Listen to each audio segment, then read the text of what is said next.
The dungeon boss took an incredibly long time to beat. The boss was a giant version of the ore beast with a much higher def stat such that even when Ning did land a hit on him, half the time it barely did any damage. He seemed to also have a passive that blocked off a portion of all types of damage, making it hard to kill him swiftly. The boss wasn't very fast, but it was still faster than the other golems Ning had seen, and it used the rock spikes skill quite frequently. Ning had seen the other ore golems use it from time to time, but he was always on top of them, so the golems rarely ever hit him with it.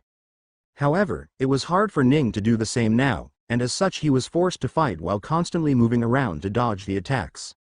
When the boss got to 50% health, Ning wondered what the next phase of the battle was going to be. That was when the boss suddenly lost his health bar and crumbled into many pieces of rocks on the ground. While Ning was confused, the stones moved back up to form two different smaller bosses who had half of his health and slightly lower def. Overall, their HP was still the same as the bosses when it was 100%, but with lower damage reduction, Ning had a slightly faster time killing them. Although that also meant that he had twice as many attackers he had to dodge around, and he definitely had to dodge around. A level 150 boss, even if he could damage it, dealt insanely high damage. Even at half state, it dealt over 1,000 damage on each hit, making it pretty much impossible for Ning to stay in their attack range for a long time. As such, the time it took to kill them ended up being significantly longer. The two golems split up once again to become 4 different golems once they both reached 50% health. Ning was worried that it would continue doing the same for a while, but fortunately, that was the last time they would split. After continuously dodging around for a while, Ning finally managed to kill all of them and successfully cleared the dungeon. In doing so, Ning leveled up with just that single boss. If he went through the entire dungeon again, he would surely reach 103 with ease. He got a few ores, most of which were black iron, and a skill book for the rock spikes. He also got a defensive item, but Ning didn't want to wear it, so he let it be. The armor decreased attack speed to give you defense, and Ning didn't like that. Aside from that, Ning also got a single stat to his STR stat due to his demon's stat skill, but that wasn't as important to him since he had been getting them the entire time he fought the other golems on the outside. The portal to leave appeared and Ning walked through it. He arrived on the other side, holding a pickaxe in his hand with a few people walking past beside him. They looked at him curiously and wondered if he was perhaps a high-ranking player since he had soloed this dungeon. A few of them even asked him that, which made Ning think about what he was doing. He was beating a level 150 dungeon as a level 100 player. Ooh, this should make the highlights, right? Ning thought. He looked at his inventory quickly and saw about 160 different black iron ores in there. If he did everything right, he would surely have about 200 definitely. This meant that in just 2 more dungeon runs, Ning was going to find all the ores he needed to complete the quest. Ning wanted to speedrun the dungeon, but the quest came first. So, he walked into the dungeon again and spent a lot of time mining for black iron. This time around, he ended up gathering about 180 black iron ores. Ning came out as a level 103 player and went back in again to find more black iron. He came back out with 185 this time around. The number he had now was easily over the 500 required to defeat the dungeon, so Ning decided to see how fast he could clear it. If he got a record, he would post it online. Ning stayed outside for a while making the perfect preparation to defeat the solo clear record of 15 minutes. Once ready, he went it. It took Ning 3 different times to beat the record. The first time around, he fought everything around him quickly, while also finding his way to the boss's room. That turned out to be a bit too slow. The second time around, he went into the boss's room directly and the other beasts followed him. However, Ning was too focused on dodging and forgot to attack quite a few times due to the sheer number of enemies. Finally, the third time around, he got himself a defensive spell and an offensive one to compensate for what he lacked, and easily cleared the dungeon in just 9 minutes. Ning could only wonder how well he would have done had he more levels. After coming out the third time, Ning left the mines and went back to the keep where he found the blacksmith and gave him the ores. "Whoa, you really did it. I'm very surprised," he said. "Let's see, 688 ores. Well done. Here's your reward." Ning saw a bunch of notifications telling him that the quest had been cleared. He also got a bunch of money and enough experience to level up 3 times over. Now, he was close to level 115. "Tell me, what sort of weapons do you want?" the man asked. Ning thought for a moment and told the blacksmith exactly what he wanted. A single-handed spear with rather heavy damage. That will take some time, the blacksmith said. It will take at least a month for sure, but don't worry, I will make it in time before the major war. A few days passed and Ning arrived next to a beach on the westernmost southern end of the Starsaur continent. He had learned that there was a dungeon here, underwater at that, and so he walked in. The dungeon looked like a long-lost palace, hidden underneath the sea, and as soon as Ning entered, the palace would seep with water. So, there was only so much time Ning could spend in there before he fully drowned. Ning wasn't worried though, as he had cards to help him end this quickly, and he did. The legendary class was so good that he ended up getting an overwhelming single clear, far faster than any party clear could be. Once Ning cleared it several times, he found the best of his run and uploaded it online. That is sure to get them agitated, Ning giggled as he thought to himself. The last few days, he had been going through every single one of the dungeons around here and uploading the 5 to 8 minutes long clip of how ridiculously easily he beat the dungeon. That sparked a lot of controversies online, bringing both fans and haters to his channel. The fans were fine, but it was the haters that gave Ning the most pleasure. Seeing them angry on every single video, and calling him a cheater was a fun sight for him. What was more fun was knowing that he cheated and there was nothing they could do about it. He giggled a bit more as he made his way back to the keep. That's him. That's the guy, someone shouted, and before long there were a group of people that surrounded Ning. Ning looked around, confused, before one of them spoke up. Are you the one called Immortal Energy? The man asked. He wore green armor with a black helmet and had purple butterfly wings that seemed to create some smoke on their own. I am, Ning said. He was surprised to see a group of humans in this land that was now occupied by the demons. The 12 or so people that surrounded him suddenly perked up when he acknowledged his name. You cheater. Stop playing the game. How did you cheat? Tell us. The people there immediately started shouting at him in words that were barely discernible due to how jumbled they shouted.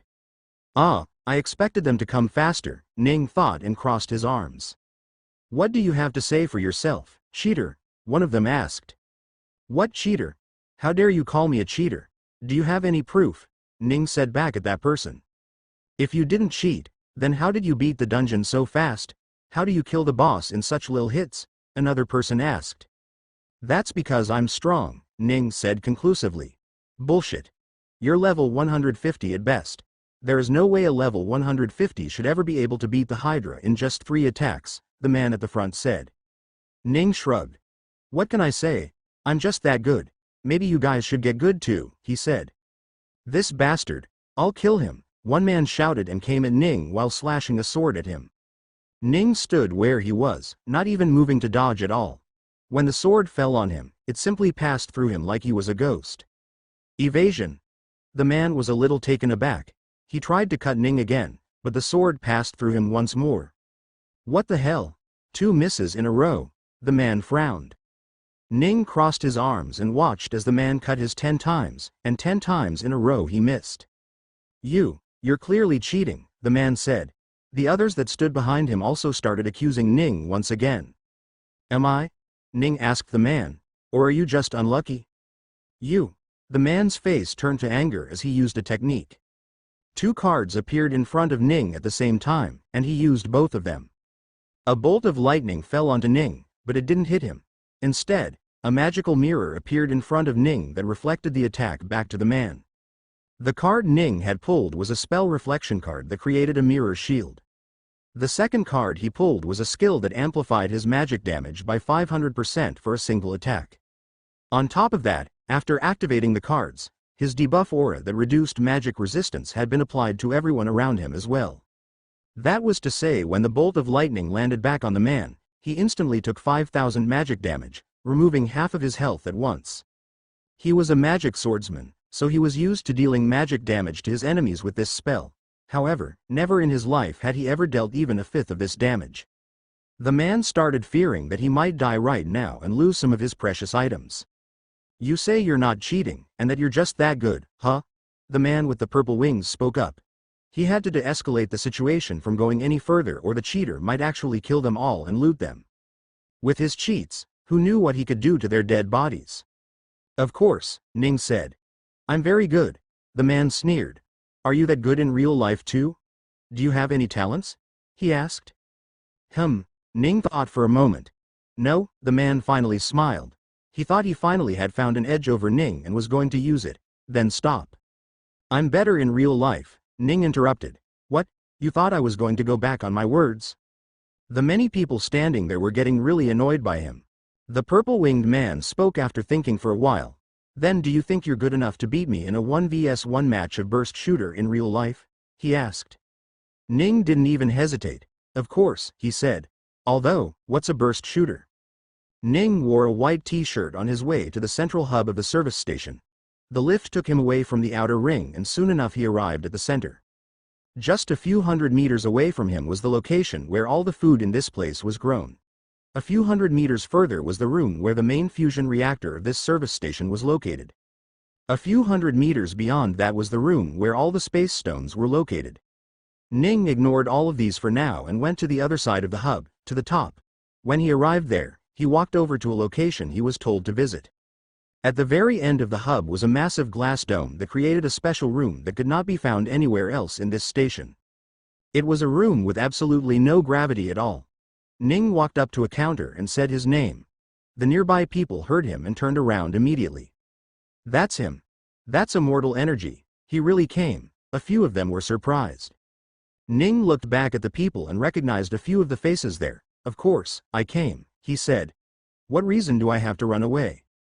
We'll show you the reason, one of them said. Ning recognized the man's face to be similar to the one who had attacked him first. So, what are we doing here? Ning asked. What's burst shooter? Are you serious? Have you really not played it yet? Someone asked. Nope, first time, Ning said as he looked around waiting for an explanation. Well, I would explain, but surely someone as good as you don't need my pitiful explanation, right? The man asked. Well, yes, you're right. I don't need your explanation at all. Let's get on with whatever I am here to do. I don't have much time to waste, Ning said. After all, I have so many more dungeons to clear. The group frowned and the man walked forward before entering the room. The rest of the group followed him and Ning followed them as well, wondering what exactly he was supposed to do here. As he went in, he felt the gravity slowly get lower and lower until he was freely floating through the air with nothing pulling him anywhere. Ning was surprised that there was such a place, but he didn't think much of it at the moment. So, what do we do now? He asked. As he did, a bunch of droids came flying through many holes in the ground of this dome that also turned out to be spherical as well. From what Ning saw, they brought out some sort of clothing, maybe armor, and a few guns. Guns? He thought. So we really are shooting something, each other maybe? Wear it, the man who was challenging him first asked. Ning shrugged and wore the armor. The armor seemed to glow on its own as it glowed red the entire time he was wearing it, and once he was done, it glowed green once he was done. Then, another droid came up to him and gave him 2 guns to use. Ning looked at the futuristic gun that didn't even have a proper hole for the bullet to come out of. Do they even use bullets? He wondered. Just then, he heard a high-pitched sound and turned around to see the man firing his gun. However, while he did fire the gun, and the gun did make some sound, there was no bullet coming out of the gun. At least, not one he could see. Still, the droid he shot showed red light, making Ning think there were indeed invisible bullets. Are you ready? The man asked him. 1 second, Ning said and pointed both his guns towards the droid that the man had shot and pulled the trigger himself. Suddenly, a burst of air flew out from the gun, and Ning was sent tumbling backward. That was the only force acting on his body at the moment. With no gravity, it would take him forever to stand upright in this place. Although, the concept of up and down didn't make much sense here anyway. Ning didn't understand what had happened with his guns, so he shot them again to see if they would push him back. They did, and so Ning used it to get himself back into stability. He looked at the gun, wondering if he was given the wrong one. That was when he noticed something. At the side of the gun where his thumb was, there was a button with 2 words written on each side of it. Burst and shoot. At the moment, the guns were in burst mode. Maybe, Ning thought and changed his guns to shoot and shot again. This time no powerful burst of air came out. What came out was only a small sound that told him he had fired. Ning couldn't see the bullet, but something had landed on the droid and it had turned red for a few seconds before changing back to regular white colors. Oh, Ning thought and shot again. He tried to count the time it took for the invisible bullet to land, and it was about 0.5 seconds to 0.8 seconds at most. Ning changed the guns back into burst mode and shot it towards his right at a certain angle. The moment he shot, the burst of air pushed him aside, fast enough so that he could dodge any attacks that might come his way. Oh, so that's what it's all about, he understood. He was supposed to use shoot mode to shoot the target and use burst mode to dodge.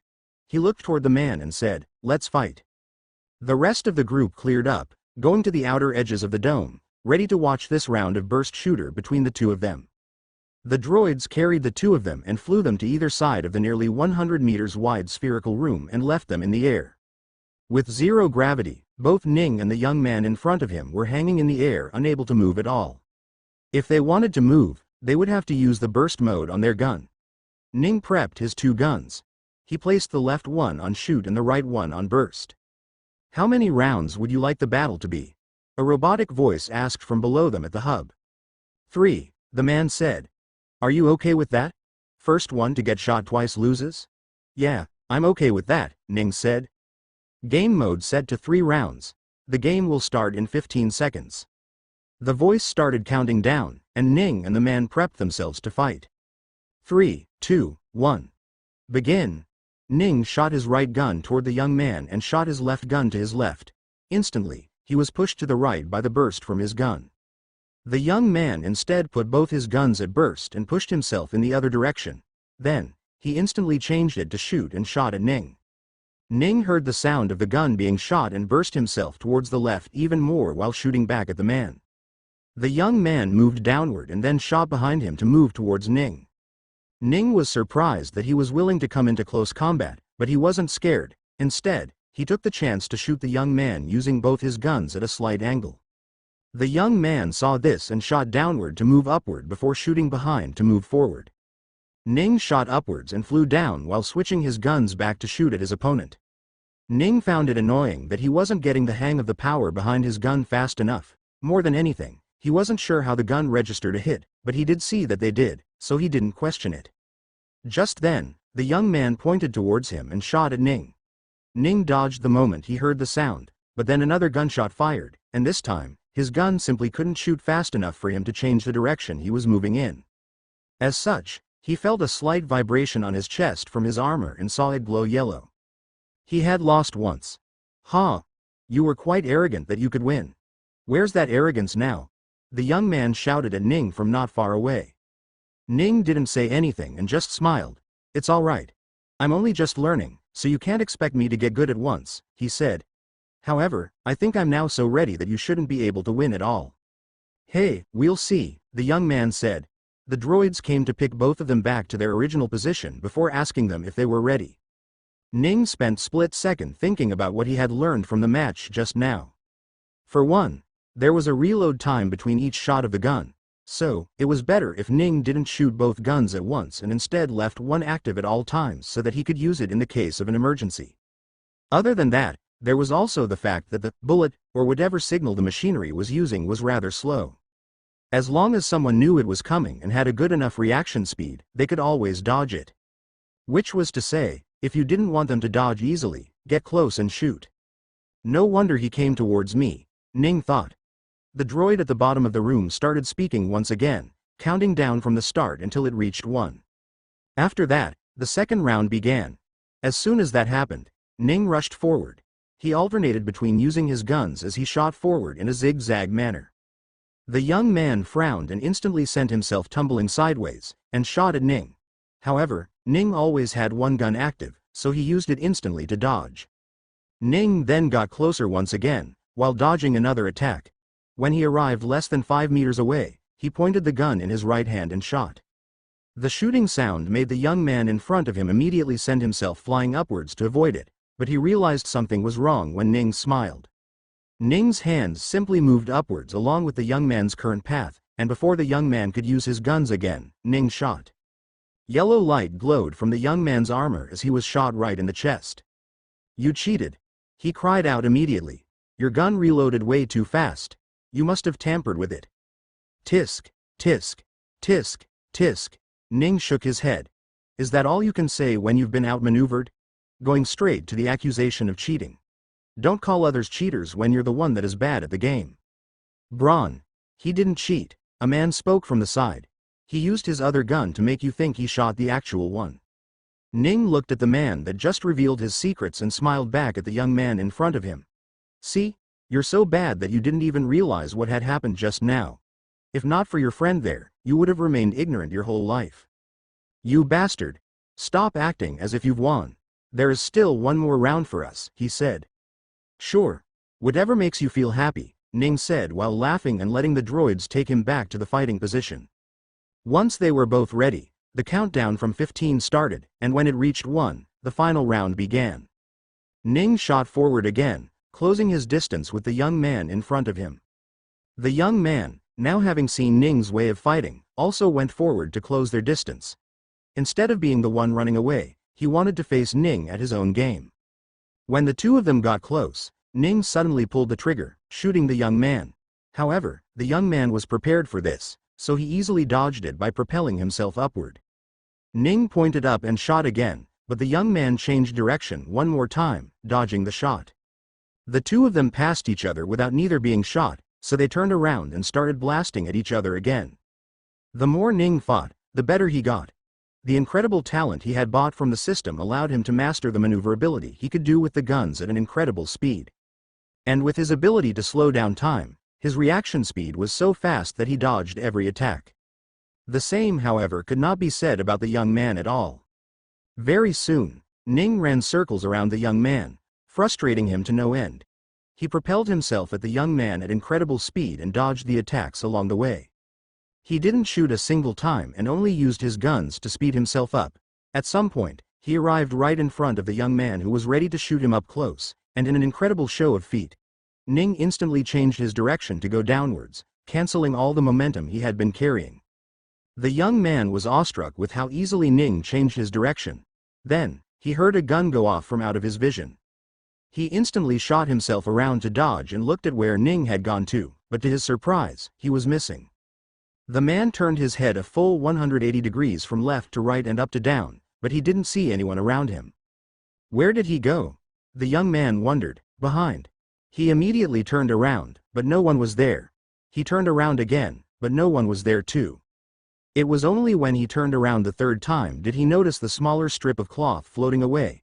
Ning was behind him the entire time, but he was so good that the man simply could see him anymore. Ning chuckled from behind, letting the young man know he was there and that he was watching his every move. The young man did whatever he could to turn around to Ning, but the most he was just his cloth. Then, a gunshot, and the young man saw his armor go from yellow to red. He had lost. Ning finally arrived from behind him and showed a mocking expression. I thought you would be quite good at this, given it was you all who challenged me. And yet, you lost to a first-timer. Tisk, tisk, tisk, he said. Cease your lies. There is no way you played this for the first time. You made me think you were a newbie and took advantage of my lack of judgment, the young man said. What? No way you're going to tell me I cheated here too, right? Ning asked. My turn. Someone else came from the side and the young man was forced to leave in a fit of anger. Ning chuckled even as he went out and started his match with the newly arrived person. As soon as the match started, Ning shot toward the girl and got behind her. Once he was there was no way for her to see him again or even target him. As such, without even the least bit of hassle, he beat the girl and moved on to the next set of opponents. One by one, the ones that wanted to humiliate him flew down and were beaten down easily. The more they fought in the matches, the more they realized how good Ning was in it. It was almost as if they had fallen into his trap and that this was all his plan from the beginning. Ning, on the other hand, was having the time of his life, moving around using the guns. He could surely fly on his own, but he was playing by the rules. The last man to come down to the battlefield was the one that originally accused him of cheating. It was the man with purple wings. Even without them, he didn't look that far off as he seemed to have made very few changes to his in-game character. They fought for 2 rounds, and while Ning did find this one to be the hardest of all, he was still able to defeat the man in less than 5 minutes. The young man had a disappointed look on him and he sighed. Okay, you defeated us, he said. So we will give up on accusing you of cheating, for now, he said. For now? What will you do later on? Ning asked curiously. Later, I will defeat you in the game and prove that you really are cheating, he said. Oh, I will look forward to that then, Ning said. Don't worry, you won't have to wait for too long, the young man said. Once the game allows us neutral factions to use more skills, I will come to defeat you. More skills? Ning looked confused. What more skills? You don't know? The young man asked. Very soon, the game is going to add more variety of skills. Better skills for the neutral faction, and that is going to help us all a lot. Oh, Ning was surprised. He hadn't heard about it yet. Good luck then. Once it was all over, the group left the dome and went back home. Ning too left the place and went back to his room on the other side of the station and went back into the game. Corrosive Black Spear. Unique, STR. 60 AGI. 25. HP. 400 mana. 500 has a 10% chance to ignore your enemy's defenses. Corrode. Passive. Places a corrosive debuff on your enemy dealing 15 damage every second for 5 seconds. The debuff stacks with itself, refreshing the duration of each hit. Cyrocuts. Passive. Your attacks freeze enemy, slowing their movement speed by 25% and reducing their health regeneration by 60%. Ooh, this is a nice spear, Ning said as he looked at his new spear. Thank you. No problem, lad, the demon blacksmith said.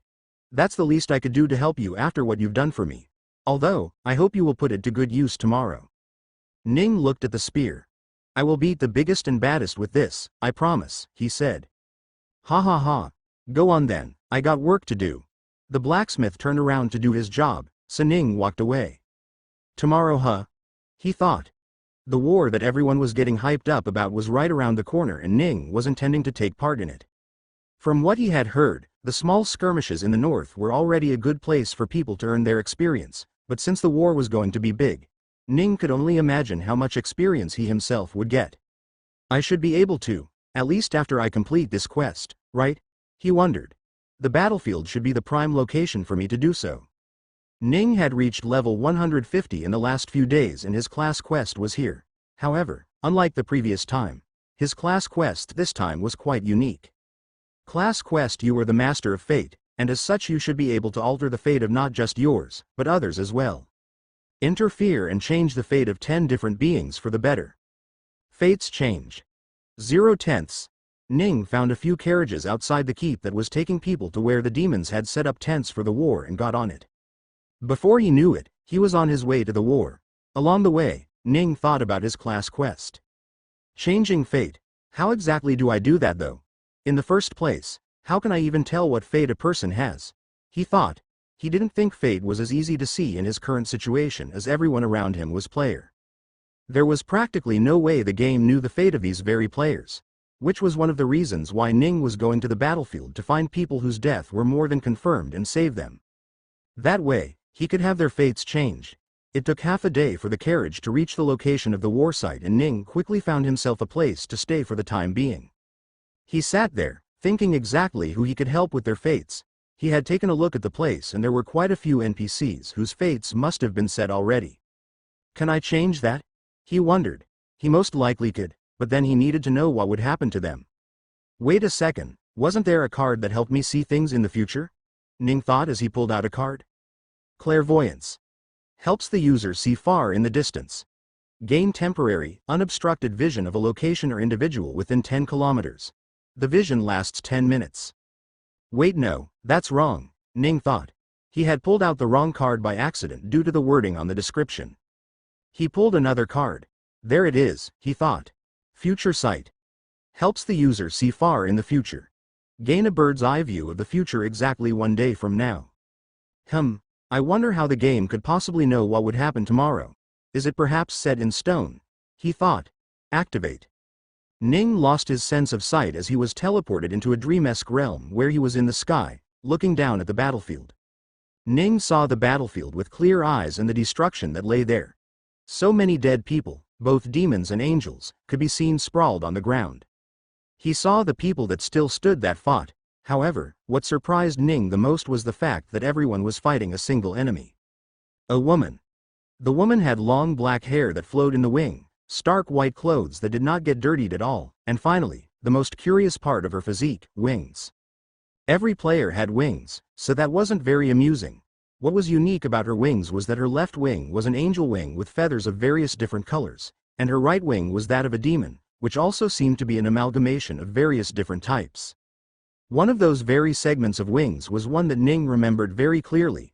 It was a clear patch of wing that was mostly colored by the white light that shined through the fractures of what seemed like glasses. In those shards of glasses were visions of the future, all the different possibilities. Trenzalgore's wings. Ning looked with surprise. How did she get Trenzalgore's wings? Ning was a little confused as well. Who is this woman? He thought as he watched the battle. The girl used skills and abilities that shocked him to his deepest core. Each one of her attacks destroyed parts of everyone on the battlefield. Each time she used a skill, someone died. More and more deaths piled up on the battlefield, both demons and angels, until the woman was the only person that lived. Then, the woman slowly turned to look up, looking straight toward Ning. For a moment, Ning's eyes went wide. He couldn't believe that he knew this person. After all, the woman was Garin, the female leader of the humans that had left the continent in the south. Future sight has ended. Ning came out of the dreamlike state, confused and worried about what he had seen. How could the female leader of the humans that couldn't even survive the demons in the south suddenly kill both demons and angels with such ease? How did she get those wings? Only players should have wings, Ning thought. This was getting all too confusing for him at the moment. Damn, should I just ask the system for answers? I might be able to. Before Ning could finish his words, his vision twisted as he appeared somewhere. Huh? Where am I? He thought. The place he was in looked like a dungeon that lay underneath a castle. At least, the walls looked just like that. Ning suddenly saw someone pass next to him. Garin? Ning was confused. What is this? Another vision? Ning saw Garin again, but this time she had no wings on her back. She looked normal without any changes, and so he called out to her. It was only then that Ning noticed that he couldn't speak or hear what was being said. He couldn't even see his own body. What sort of vision is this? He wondered. However, before he could think anything in regard to that, Ning saw Garin enter a room, and so he followed her. When he entered the room again, he was horrified. Along the side of the walls and on the various tables were wings that were obviously cut off from demons, angels, and even humans. There were various NPCs there that experimented on the wings, and Ning couldn't help but wonder why she was doing that. Was this how she got her wings in the future? Ning remembered the first time he met this woman. She was wearing a pair of dragonfly wings at the time that she mentioned had come from a dead, blessed one. Blessed one was what they called players, and there was no way a player could ever die in this game. This was to say, the girl had to have used some other methods for acquiring her wings. Ning saw Garin look through the various wings that the people in the room showed her, but she shook her head at every single one. She didn't like those wings at all. Of course, she didn't. Ning knew exactly which one she liked. Is this perhaps not the future I'm seeing? Ning started wondering. It was only then that he remembered he was holding a clairvoyance card before he was sent into the future sight. Ah, the clairvoyance card must have timed out and activated on its own, Ning thought. Which was to say that Garin was in a 10-kilometer radius around Ning. After rejecting the people and their wings, Garin left the room and went to some other place in the dungeon. When she entered, Ning got another shock when he saw the state of the room. There were hundreds of candles lit around the room, all of which glowed with reddish light for some reason. There were people inside the room who she spoke to, and they said something. Ning didn't know what they said, but seeing their heads bob up and down, they seemed to be affirming something. The girl walked to the center of the room, where there was a massive, complex magic circle that was meant to do something. Ning wondered what it did, but he couldn't read the magic circle at all. It was likely that the game developers didn't care to put anything important into the magic circle itself. The girl sat in the center of the room and said something. Ning tried reading her lips, but it didn't work either. So, he could only wait and see what happened. His vision slowly started to dim as his clairvoyance was ending soon. Even as it did, Ning saw what happened next. 20 different people, 10 demons, and 10 angels were brought into the room. To Ning's surprise, they were all players. With his last bit of vision, Ning's eyes focused on a single angel. Clairvoyance has ended. Safandra?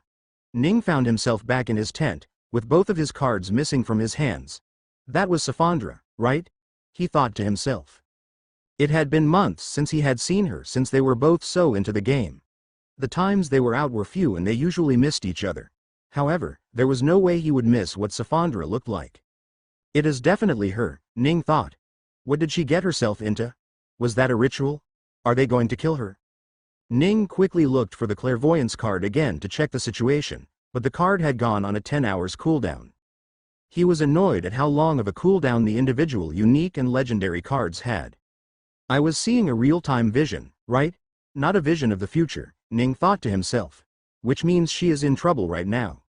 Without a single hint of hesitation, Ning left the room and walked out. He quickly left the tent area to go into the human side of the battlefield. Ning didn't know where exactly Garin was, but he had a way to find out. He quickly brought out a card that was able to figure out the locations of players you had partied with or are friends with, or NPCs that you had active quests with. Ning still had the quest with Garin where he was supposed to kill demon commanders for her, but he had kept it at bay for a long time.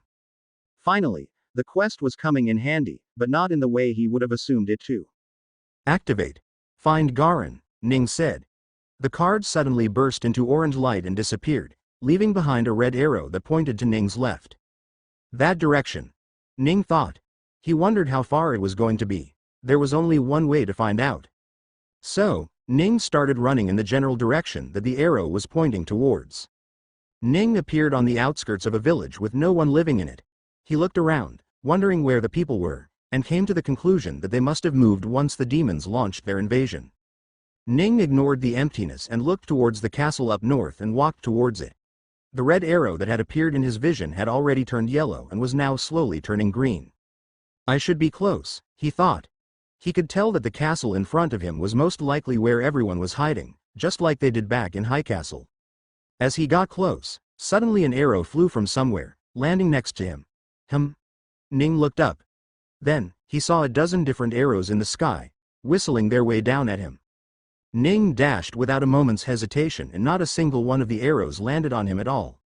When he got close to the castle, a bunch of humans walked out, wearing full body armor and holding swords and spears. Move away, I'm not here to hurt you, Ning said.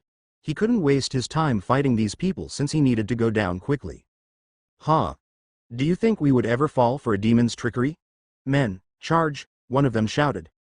Ning frowned and looked at the men coming here. Since they were so intent on attacking him, he cared not much for them either. A bolt of lightning escaped from his hands, a skill from the Thunder Lizard's blessing necklace that arced between the humans, dealing 120% of his 800 int to every single one. The men looked at the damage they just took with a shocked and pained expressions on their faces. The leader who had asked them to charge immediately noticed the damage in their morale and spoke up. Don't worry, he can't use that for long. Another bolt of lightning struck the man, and the lightning arced in between everyone, once again dealing over 1,000 damage to them. What? The leader looked back in shock. How could anyone possibly use such strong skills so rapidly? After 3 seconds passed, Ning used the lightning bolt again. He had already used a card that lowered the mana cost of his spells by 80%, so he wasn't even using much mana for the lightning bolt. And since the Thunder Lizard's blessing gave him chain lightning with a 3-second cooldown on it, that became the best spell to use right now. Aside from that, there was also the fact that he had lowered magic damage reduction on all enemies in a certain range as that was the debuff he had set. Thus, every time a lightning bolt struck the humans, it did far more damage than it ever could to them under normal circumstances. The men were stubborn, but even they could see how futile what they were doing was. So, when Ning continued spamming chain lightning, they had to retreat. Ning continued forward even as the men retreated and he finally arrived at the doorway to the castle. The men had nowhere else to retreat to, so they attacked him one last time as a final do-or-die attack. They died. Ning entered the castle and saw the green arrow pointing downward. I knew it, he thought. So there is a dungeon down there. He searched for a way down but was unable to find any. As such, he was forced to use a card to show him hidden traps and doors. Once he found one along the wall, he entered it and started going downstairs. The archers flooded the room behind him and rushed down the stairs to attack him. Once again, Ning used his chain lightning skill to deal with them, while he himself evaded every single one of the arrows. A few skills landed on him as they were too big to avoid simply, but it was barely any damage to Ning. Once he dealt with the many archers, he finally arrived at the underground dungeon. The people in there had already heard of the commotion and were ready for Ning. Ning looked at the group of people that blocked his path from getting over to the other room and frowned. So, he finally took his spear and pulled out a single card. He activated the card and suddenly had quite a lot of STR. Then, Ning started fighting. He weaved through the group, cutting those he could, and dodging those that were far away. Bolts of lightning shot out from him and hit the other people, and his zap skill also dealt a good bit of magic damage. The people around him were strong and did quite a lot of damage when they did hit too, but Ning was more elusive than any they had come across and it was incredibly hard to hit them all. Ning stabbed one man, then ducked a weapon before stabbing the man behind him. He swung his spear at the first man while shooting a bolt of lightning at the second man. He then moved on to the third man and continued. It was nearly 5 minutes before he managed to clear the hallway of his assailants and finally got to go forward. I've wasted too long, Ning thought as he rushed over to the room where the ritual was happening. 2 strong men guarded the room, but before Ning, they weren't very strong at all. They fell within a few hits and died. Ning pushed open the door and entered inside to see a scene that seemed out of this world. 20 men and women, 10 demons, and 10 angels were tied on the ground, unable to move. They had their eyes closed, so Ning assumed they were unconscious for now. Instead, his eyes shifted from them to the chains on their back. The chains floated to the sky and wrapped around 20 different figures. Ning recognized one of those figures, a woman with shards of glass for wings. Trenzalgor. Ning looked at all the 20 figures and frowned. If he was to go by Trenzalgor's presence here, then every single of these 20 beings were the demon lords and the high angels, the god-like figure of the game who was responsible for granting everyone with unimaginable power. And yet, they were all tied for some reason. He looked down at the woman in front of him that was behind all of this. Garin. What are you doing? Ning asked. The woman was relishing in the power she was about to draw from the gods and didn't even care for Ning's presence. Ning looked at the wings that formed in her back, one that looked eerily similar to the one he had seen in his future vision. If he was to let it continue, he knew what would happen tomorrow on the battlefield. Garin. Ning shouted at her, finally catching her attention. Demon. Have you come to tell me of the demon commanders you have killed for me? She asked. What are you doing? Ning asked. You're hurting my friend. Your friend? The demons? Why would you care what happens to the demons? I thought you were ready to kill them all, she said. These aren't my friends. She is. Ning pointed to the unconscious Safandra whose chains tied down a heavenly figure with broad and white bird wings. Your friend? An angel? Do you think I'm stupid? The woman asked. She continued absorbing the powers of the gods that were chained up and grew strong. Don't do this, Ning said. Don't force me to kill you. Huh? You can't kill me. I have the power of gods in my hands now. Do you know how long I've waited for this moment? To gain power that rivaled the strongest being in this world? She asked. No longer will the humans have to suffer from the demon invasions. No longer will the humans have to live under the thumb of the angels, begging them to help us in every crisis and have them look down upon us. No longer will the humans remain powerless. Today, I shall hold the powers of the gods in my own 2 hands and distribute them to every corner of the world. After today, the humans shall all receive powers that the demons and angels have boasted so much. Today shall mark the beginning of humans gaining back their authority in this continent. Today, the humans shall reign supreme. The woman laughed uncontrollably as more powers gathered in her. Ning gripped his spear tightly before loosening it. I'm afraid I have no other choice but to kill you then, he said. Go ahead, the girl asked. If you think your power rivals one of the demon lords, then you may try as much as you like. I won't attack you, but be careful about attacking me. You made an oath, remember? Ning stopped in his tracks. He remembered the oath that stopped him from attacking a human that wasn't attacking him already. Garin saw Ning's frowning face and smiled. Stop trying to be a hero.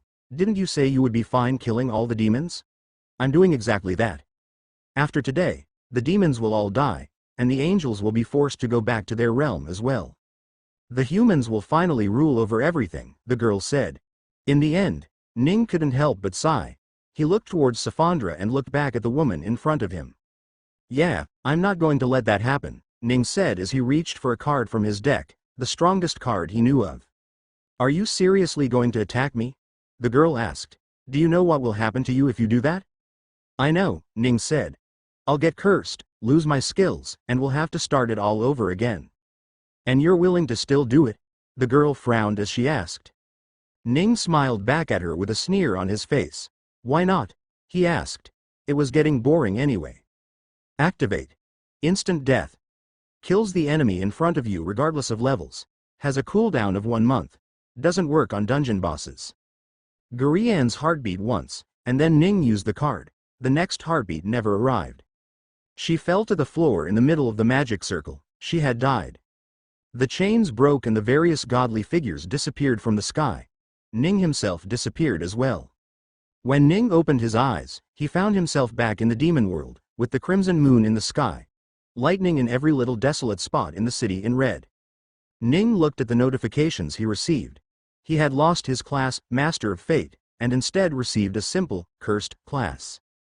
He kept his equipment, but he lost his main skills, and instead was switched with some other skills for his new, cursed class. Ning's class was quite unique. He had 10 times more STR, AGI, and int from every stat he received, but instead, he had 0 def and VIT. He also had a single point of HP and could never be increased from that. A single point of damage that came from enemies or neutral forces killed him, but to compensate for that he no longer took damage from area on effect skills. Well, that's not so bad, Ning thought. He wasn't even sad about losing his class. It was indeed getting boring on his end, so he was happy getting rid of it. So, Ning started using his new class. It would take him a while to get used to it, but he would make proper use of it. He had enough time. Due to Ning's intervention, Garen couldn't fully harness the powers and thus the humans never got any new skills that they were promised. Instead, it was postponed for a few months later. Had Ning not made the oath, he would have managed to change the fate of hundreds of thousands of people, easily completing his class quest.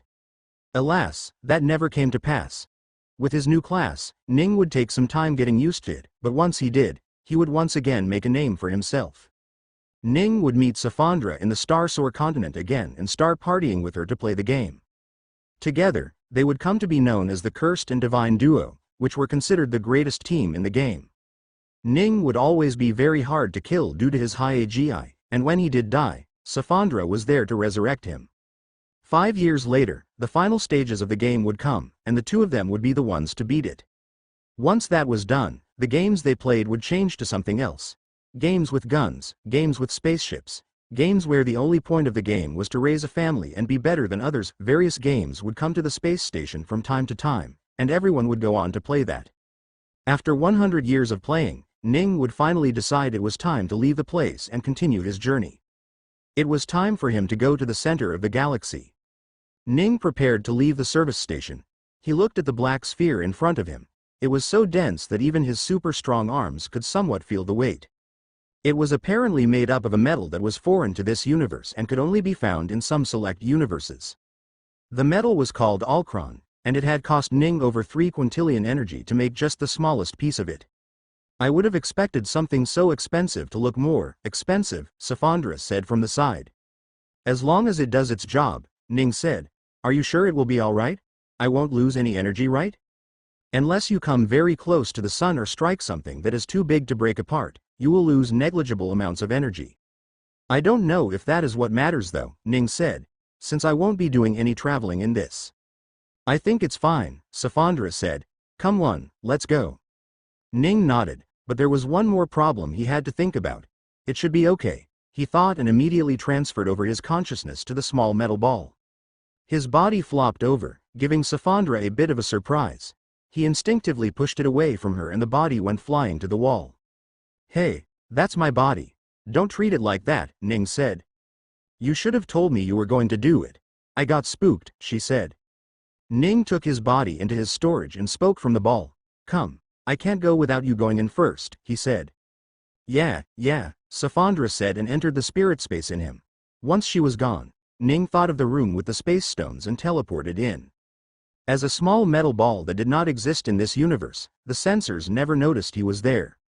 Ning flew over to the 2 largest pieces of space stones and saw not much had changed. The largest piece of space stone was still about 300 cubic centimeters in volume and would take him about 3,600 light-years away. Not only did Ning need about 4,000 light-years worth of space stone, but he also needed another good bunch to break through the fabric of space when the other universe came floating around. How do I keep it though? Ning thought. Should I make a larger hole perhaps? System suggests finding space stones after you teleport away. I cannot use 2 at once? Ning asked. You can. But you will have to create a larger portal which will drop the distance by quite a lot. Ning frowned as he thought for a bit.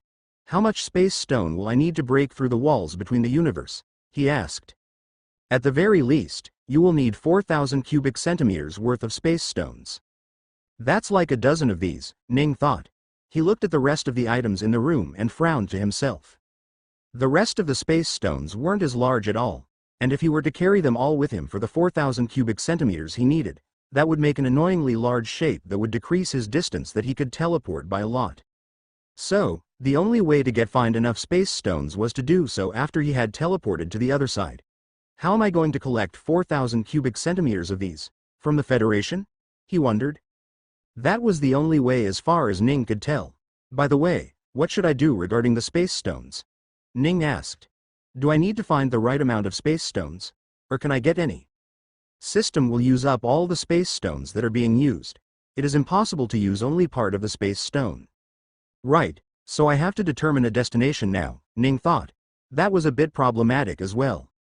Due to the time shenanigans that happened the closer he reached the center of the galaxy, he needed to find a way to quickly get his hand on some space stones. Wait, I just need to find myself another service station or even just the Federation headquarters, don't I? Ning thought. System. Where's the Federation headquarters? Ning asked the system. The star chart popped up once again and a location was pointed out on the map. Oh, it's on the other side? Ning felt a little disappointed. I guess I will have to find a service station then. Show me one that is closest to the black hole on this side, Ning said. The image changed once more and this time he saw exactly what he wanted to. About 10 light years away from the black hole, there was a service station hovering next to a gas giant. Ning decided he wanted to go there, take some space stones from there, and fly over to the black hole. Which two should I get for the job? Ning asked.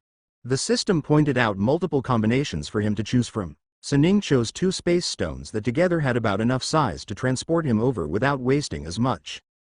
Once it was chosen, Ning pulled them out using his telekinesis powers and immediately, the system started blaring loud. Shut them off, Ning said and the alarms instantly disappeared. Let's start it then. Ning pulled the space stones close to him until they were both in contact with him. Then, a vast amount of energy escaped from him. He started using the space stones. Ning had seen the space stones used in a ship before, but it was always hidden from sight due to being in a container. However, now he could see it fully. The space stones practically melted, turning into a vast amount of silver-colored spatial energy that covered him.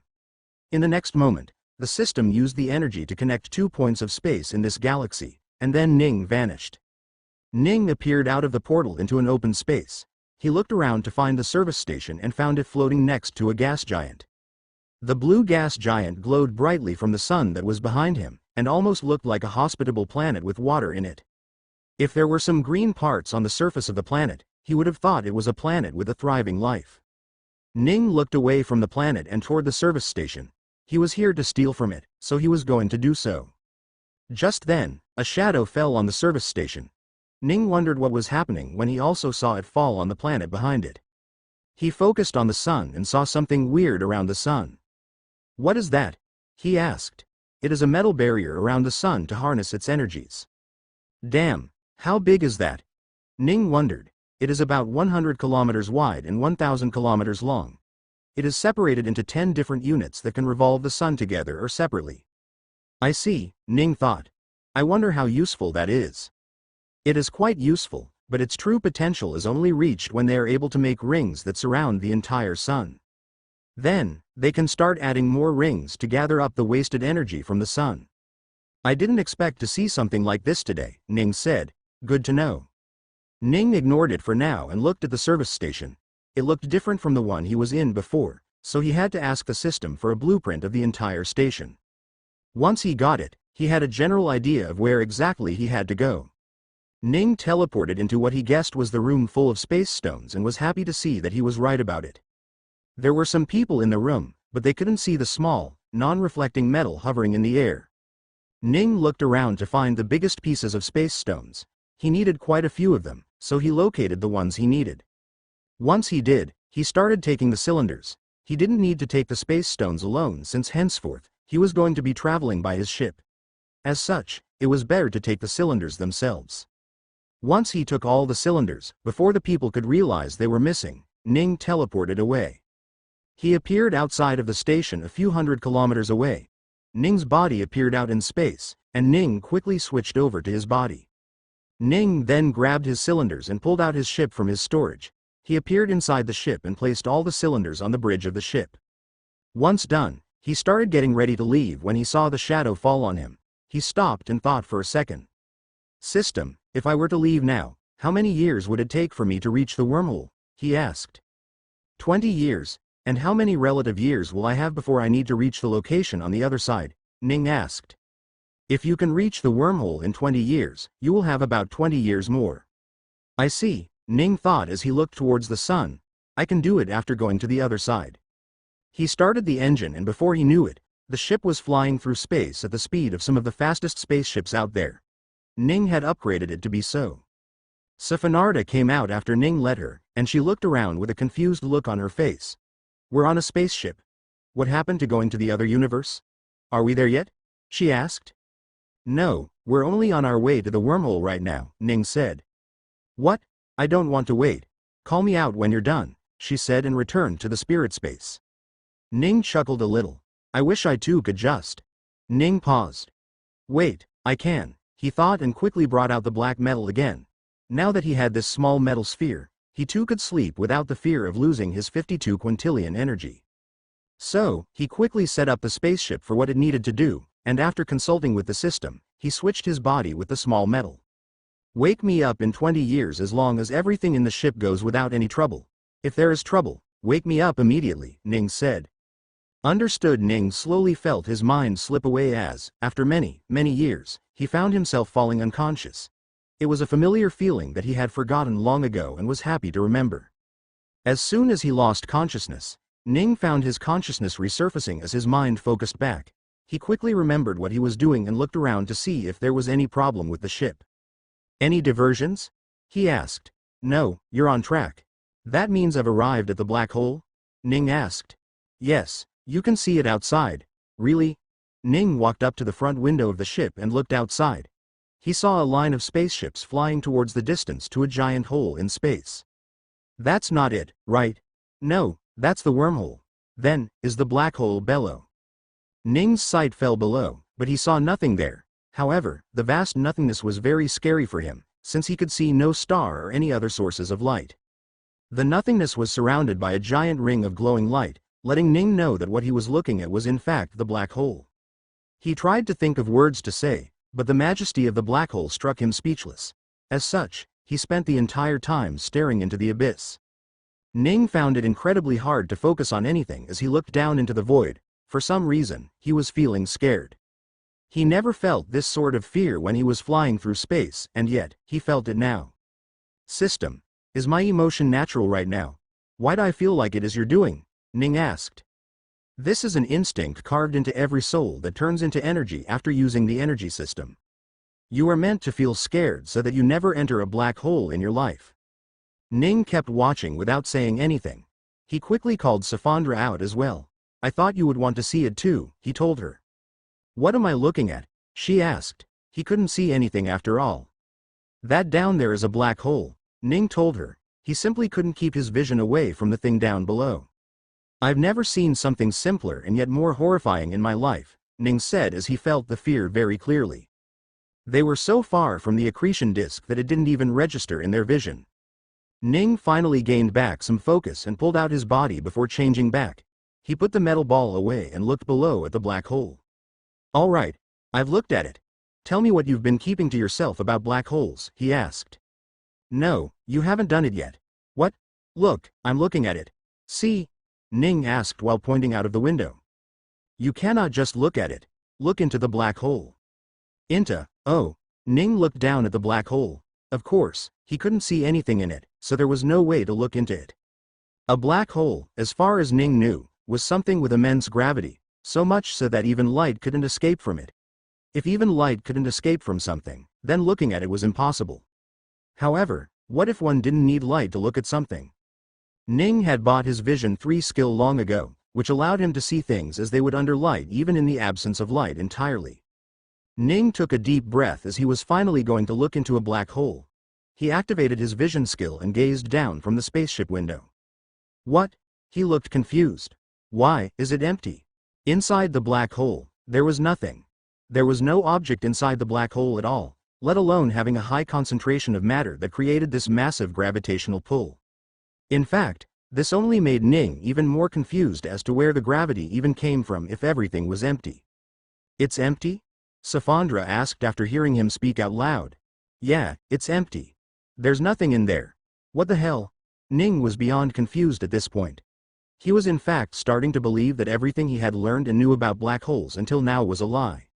System, you need to explain right now why it is empty, Ning said.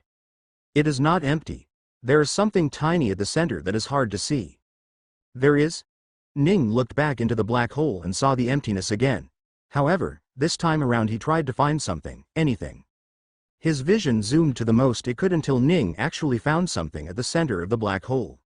There was a crack in space, one that did not give off much light, but it was visible thanks to a mild glow around its edges. Ning focused even more and looked at the crack, but he couldn't tell what exactly it was. As he was wondering, a few words came to his mind. You have looked into a black hole. You are now privy to information regarding black holes. Next energy can now be unlocked. Ning was too confused to give a crap about the notifications and kept staring at the crack at the center of the black hole. Rather, there was no black hole, there was only this crack. Ning watched the matter in the accretion disk slowly fall into the range of the gravitational pull where it couldn't resist but go inside. Ning expected the matter that entered the range to continue spinning, but to his surprise, it instantly lost all momentum and fell to the center where the crack lay. The object went into the crack and disappeared.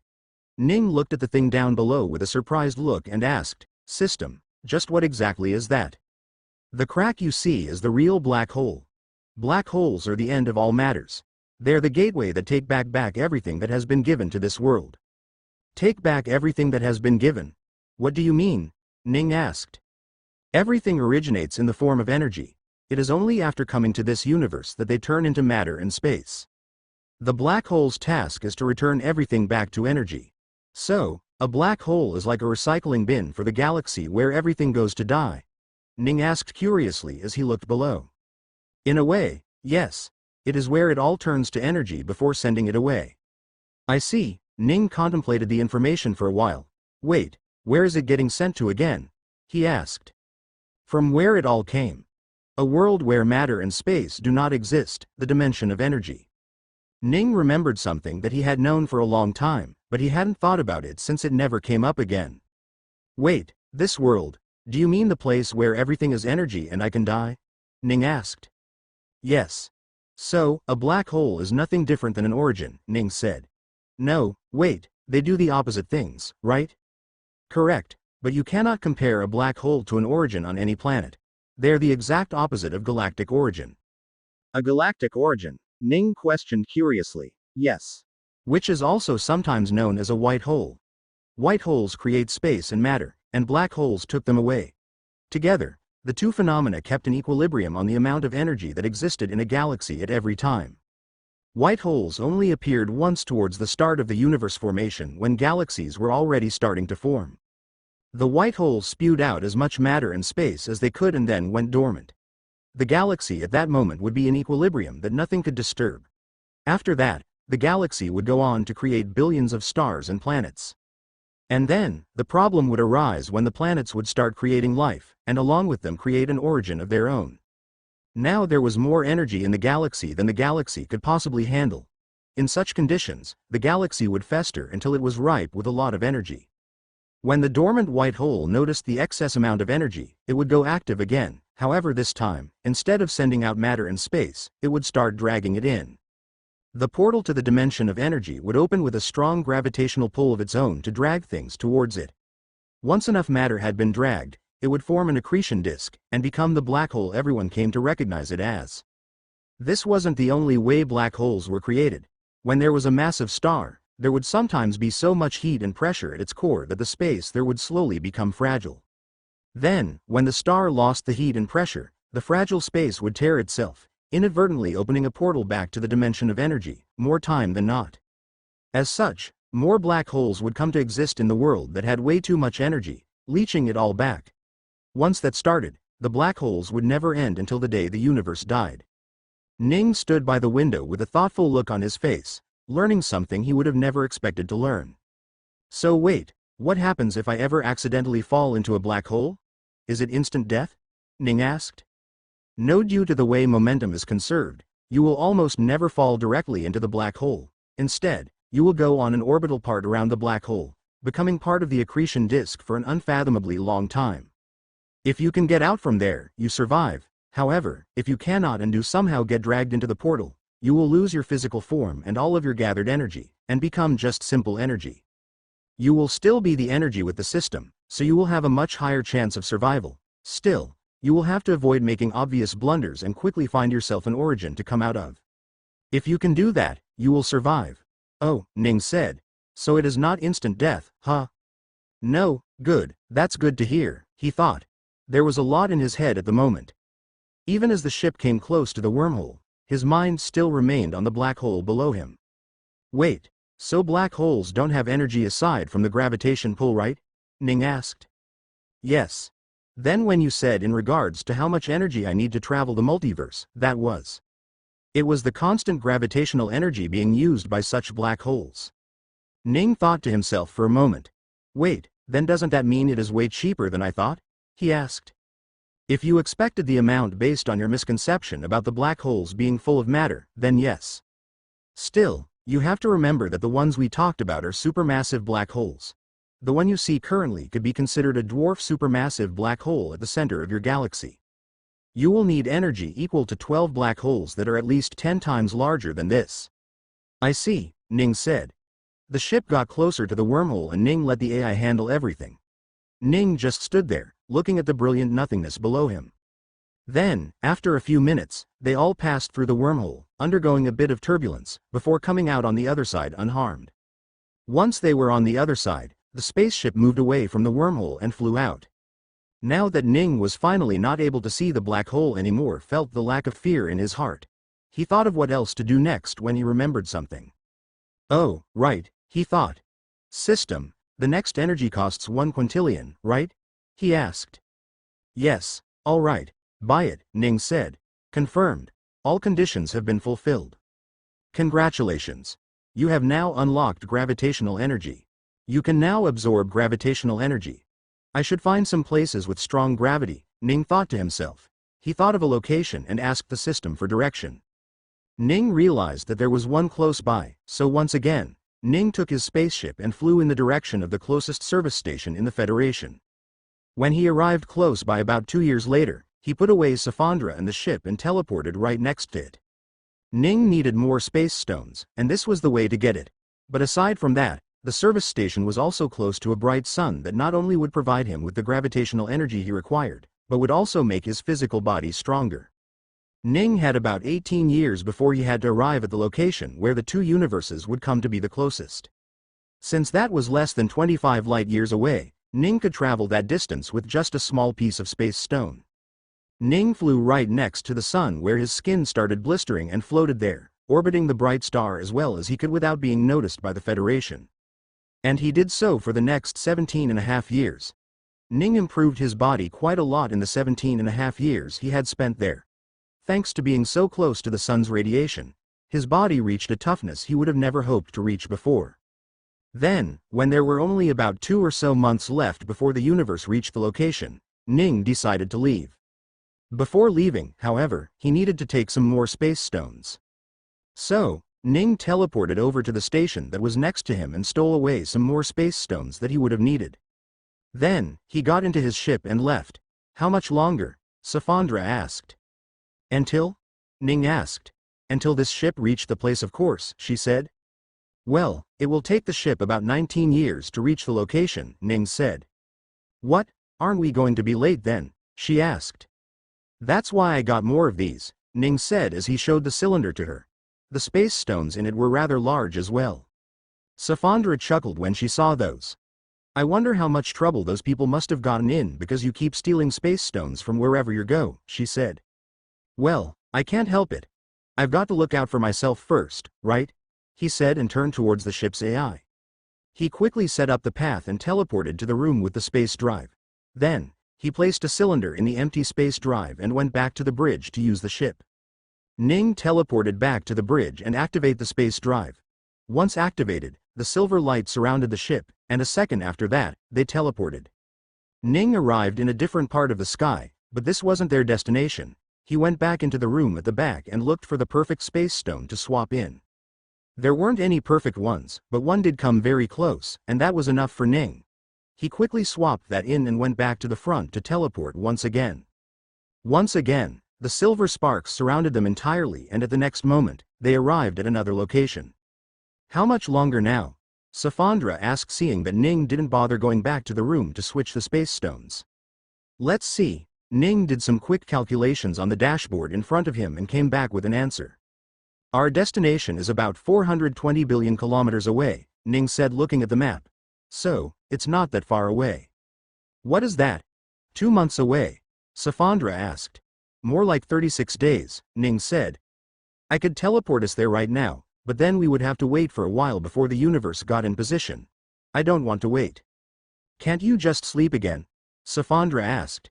You were content with doing that the 2 years it took to reach the station we just left. That's what I'm going to do, Ning said. But I can't do it while the ship is stationary. I need it to keep moving and be alert to dodge any asteroid or small space bodies that it might have to avoid. Ah, that makes sense, Safandra said. Then, I will go to sleep, okay? Ning nodded and watched Safandra go in. He went up to the window once more and looked out to the dark space in front of him. Then, he too switched over to his mail ball and quickly fell asleep. The spaceship flew through space, unobstructed by anything. The distance of 420 billion kilometers became practically nothing when the ship flew at 40% of the speed of light. After a month of flying, the spaceship finally slowed down. It started turning itself around a certain path, falling into an orbit along an imaginary location in space. After nearly a month of being there, the ship finally stopped. Ning woke up from his slumber and looked outside. Wow, he thought to himself when he saw a giant blue and orange nebula in front of him. 2 more minutes, oh. Ning was taken out of his thoughts when he heard the system. He quickly went to the back of the ship and again gathered all the space stones. Then he teleported outside the ship and took it back into his storage. Now, he only have a bunch of space stones in the few cylinders in his hands. Alright, let's do it, Ning said as he got ready. He flew to the perfect spot from where the system could use the space stones to rip a hole in space. As he waited for the single minute to be over, he thought of how he came to be here. To be truthful, he had been very lucky on his journey here. There were instances where had he chosen a different path, he would have likely never arrived at this place. There was the planet with the zombies. Had he never decided to nuke it, he would have never arrived at Genesis. Had he not managed to defeat Genesis, he would have never had enough energy to make his travel to this galaxy. If he had even slightly more or less energy from Genesis and made his way over to some other galaxy instead, he would have never found out about the galaxy passing through or the space stones. Those things would have certainly never made his path back to Kumiya so much easier. Ning opened a cylinder and put his hand into it. The cylinder was full of space stones, and Ning was touching all of them. Open, Ning said, and suddenly he felt some sort of emptiness grow inside of him all of a sudden. A vast amount of energy, probably a few quintillions of it, was used at once to activate the space stones. Then, the space tore itself in front of Ning. A vertical slit came down from the top to the bottom, about 4 meters tall and 2 meters wide. There was a layer of silver and purple beyond the crack in space, but it was small and Ning could cross over it in a single step. Well, here I go, Ning thought, and took his first step onto a different universe. Ning stepped out of the portal into a different universe and set his eyes on it for the first time. As soon as he did so, he was immediately confronted with something he absolutely did not expect to see. A million different eyes stared back at him. He was close to some sort of planet, but still so high in the atmosphere that he required his skill to even be able to breathe. And yet, there were hundreds of thousands of people already floating in here, without the assistance of any technological devices. They saw the rift behind him, but they didn't seem to care. They only cared about Ning, who had arrived. Ning was very confused at the moment. He had thought this world had no life in it. The system had said this was a universe that died in its infancy and that it only had a single sun. However, it turned out that it managed not to tell him about the planets that were there. Who are you? A man with crystalline blue eyes asked. Ning looked at the big, buff man and was a little surprised by the horns on his head. He looked around briefly to see that about half of the people here had horns. And they seemed to be fighting against the people that didn't. Please don't mind me, I'm an outsider, Ning said and tried to get away from whatever the current situation was. No one who travels through space to come here is an outsider, the man said. If you won't tell me who you are, then you can die unknown. The man suddenly moved. Ning's perception slowed down as he saw the man move at a 5 times slower speed. And yet somehow, he still moved faster than Ning could perceive. The man punched Ning as hard as he could, and while Ning's body was very strong at the moment, it still popped like a balloon filled with water, spreading into space. Ning's body quickly reforged itself in front of the man's eyes, and this time around both of them were shocked. Ning was shocked at how strong the man in front of him was, and the man was shocked that Ning was able to regenerate despite being so easily broken apart. How did you get that ability? The man asked with more than shock hidden behind his eyes. Fuck, it's my skill, Ning shouted and pulled out his spear to fight back. As soon as he did so, he sensed something that he had been way too caught up in the moment to feel. Qi. This was a world of qi and cultivation. No wonder he is so strong, Ning thought. I do not know what is going on here, but you made a bad choice trying to make an enemy out of me, Ning said as out of nowhere spear qi flew all around him. Ning felt an intense pressure fall onto him since he was forcing out a spear domain while not having any cultivation base at all. However, his body was strong enough for him to handle it, albeit uncomfortably. He used the spear domain to force out an attack on the man in front of him. Spear attacks flew towards the man and struck him directly, creating a massive explosion even this far up in space. HMPH. That's what you get, Ning said as he finally breathed out in relief and looked around at what was going on. However, just then from the corner of his eyes, Ning saw the man walk out, practically unharmed. What? He turned around to look in surprise. The man's arms were full of fur and he had used them to block Ning's attacks. And somehow there wasn't even a drop of blood coming from the man's arms. Before Ning could even do anything else, the man sent out an attack that struck Ning once more, destroying him into a million pieces, that quickly reforged. The man's eyes were cold when he saw Ning's body reform again. He was getting angry to the point where he didn't even view his surroundings. Ning quickly thought of something as soon as his body was forged. He couldn't keep getting beat with every single attack he took, so he decided to end the match early. As he prepared his attack, massive amounts of energy appeared in his palm. Nearly a quintillion energy was spent on this attack as he slashed his palm like a sword. A massive air cutter flew out, so sharp and so fast that the man didn't even have time to react.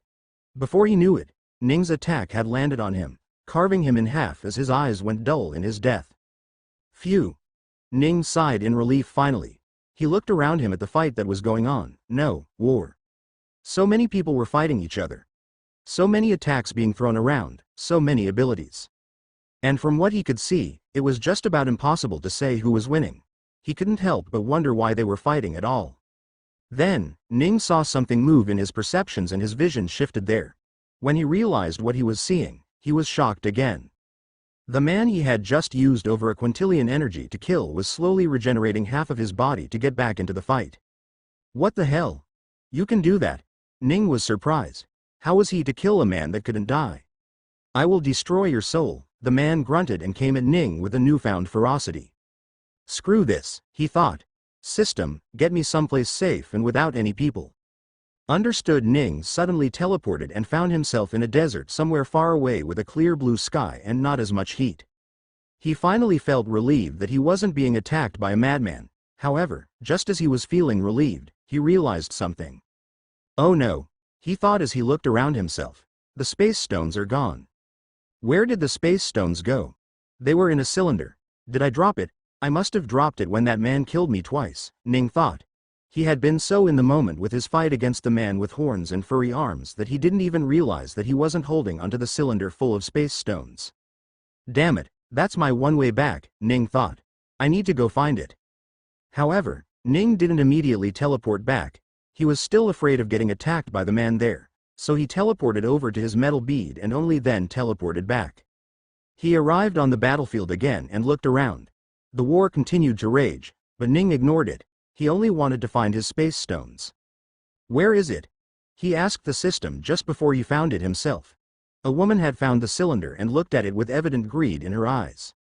Ning slowly flew close to her to grab the cylinder himself when he heard her say something that surprised him quite a bit. Hee. So many space stones. I'm going to be rich. Ning paused. Wait, they know about space stones? So this world has space stones? He wondered. The woman who got it immediately flew away before Ning could do anything, but he didn't feel like he needed to do anything. System, does this world have space stones? He asked. Yes. Ning smiled. So I don't need to get that back, right? He thought. No, I should take it away just in case I can't find anything. Ning teleported himself inside the cylinder full of space stones.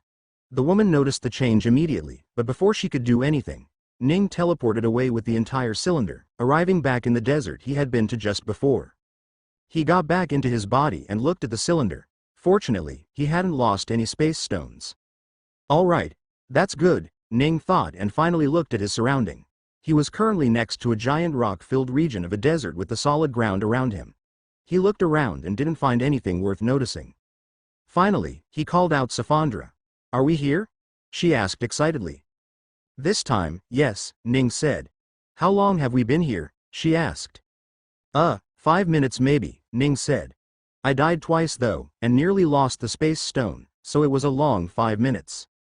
Oh, what happened? She asked. Ning explained the situation which Safandra listened to curiously. I remember fighting a few people who used that energy, she said. They were one of the annoying ones to deal with, but fortunately that lion was there to take care of it all. Anyway, I need to learn more about this world, Ning said. System, give me the information I need. Understood. Ning was immediately parted with knowledge of the current world he was in, and he couldn't help but be shocked as a result. What the hell? He thought. What's wrong? Safandra asked. Ning explained to her the situation of this universe and she too was surprised. This universe had a single sun, a massive one, and nothing else that was a source of light. There was also a moon far away, equally enormous, that could be called a planet by itself based on its size. However, the people in this universe saw it as the moon, as it reflected light at the night, so it had become a moon. Aside from there, quite a few different individual worlds with humans in here, and none of the world was actually a planet. They were just planet-sized, or even larger pieces of land, but they weren't round. They were instead just randomly shaped rocks, and only the flat side of the rock had an atmosphere with people living on it. And they all revolved around the same single sun. Ning had never seen something like this. Maybe that's just how this universe functions, he thought. He also learned about the war that was happening concurrently around the many different lands, and he found the root cause to be simply racism. Well, I don't have to worry about that. It's not my problem, Ning thought. The world he was staying in was one without any humans at all. It was a world that was filled with beasts of all kinds. They were ferocious beasts without minds and fought each other for the resources to keep themselves alive. The resources were always the other beasts. Since ancient times, the beasts here had survived by killing each other and then eating them. No chi, Ning thought. He desperately wanted to start his cultivation journey once again since his body actually wasn't that strong in this world apparently. Well, it's not like I have no way to improve it quickly, he thought. He looked up at the sun and remembered the 500,000 years he had to spend in this universe. Aside from that, with the presence of chi, he had many cultivation techniques he could use to strengthen his body itself. I will have to hide this then, he thought and found a place where he could stash his space stones. There was space stone in this world, so he might not actually need them, but he did keep it just in case. The woman did make it sound like the space stones were rare stuff. After stashing them, Ning let Safandra back into her spirit space and flew up to the sky, going towards the sun. As he flew, he realized just how far the sun of this world actually was.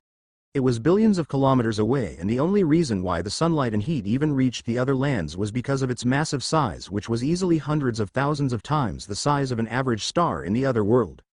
Once Ning reached there, he started taking in the radiation from the sun, slowly improving his body even more than before. He planned on doing it until he was stronger than the man that had killed him twice. Ning stayed around the sun for so long that he lost track of all time. Most of the time, he wasn't even awake at all. The times he was awake, he asked the system how long had passed and then went right back to sleeping again. He went back and forth between being awake and sleeping for so long that even worlds would have had enough time to change altogether. In the meantime, His body improved continuously until so many years before he finally woke up one day and decided to stop. How many years have passed?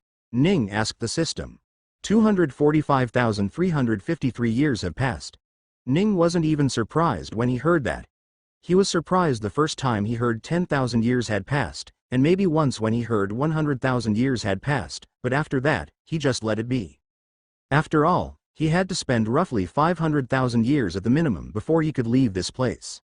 Are the humans even alive anymore? Ning wondered. He knew they were cultivators, but 245,353 years was surely too long for even them. He teleported back to the desert where he had stashed his space stones and found them buried under nearly 3 meters of sand over the course of the many thousand years. Once making sure they were safe, Ning looked at the map of the world to figure out what was the best place to cultivate. This place's chi is very low, Ning thought to himself. He doubted he could go anywhere with the chi in this world since even the beasts didn't have much cultivation base here. They were strong because of their bloodline and natural body cultivation that came with fighting all the time.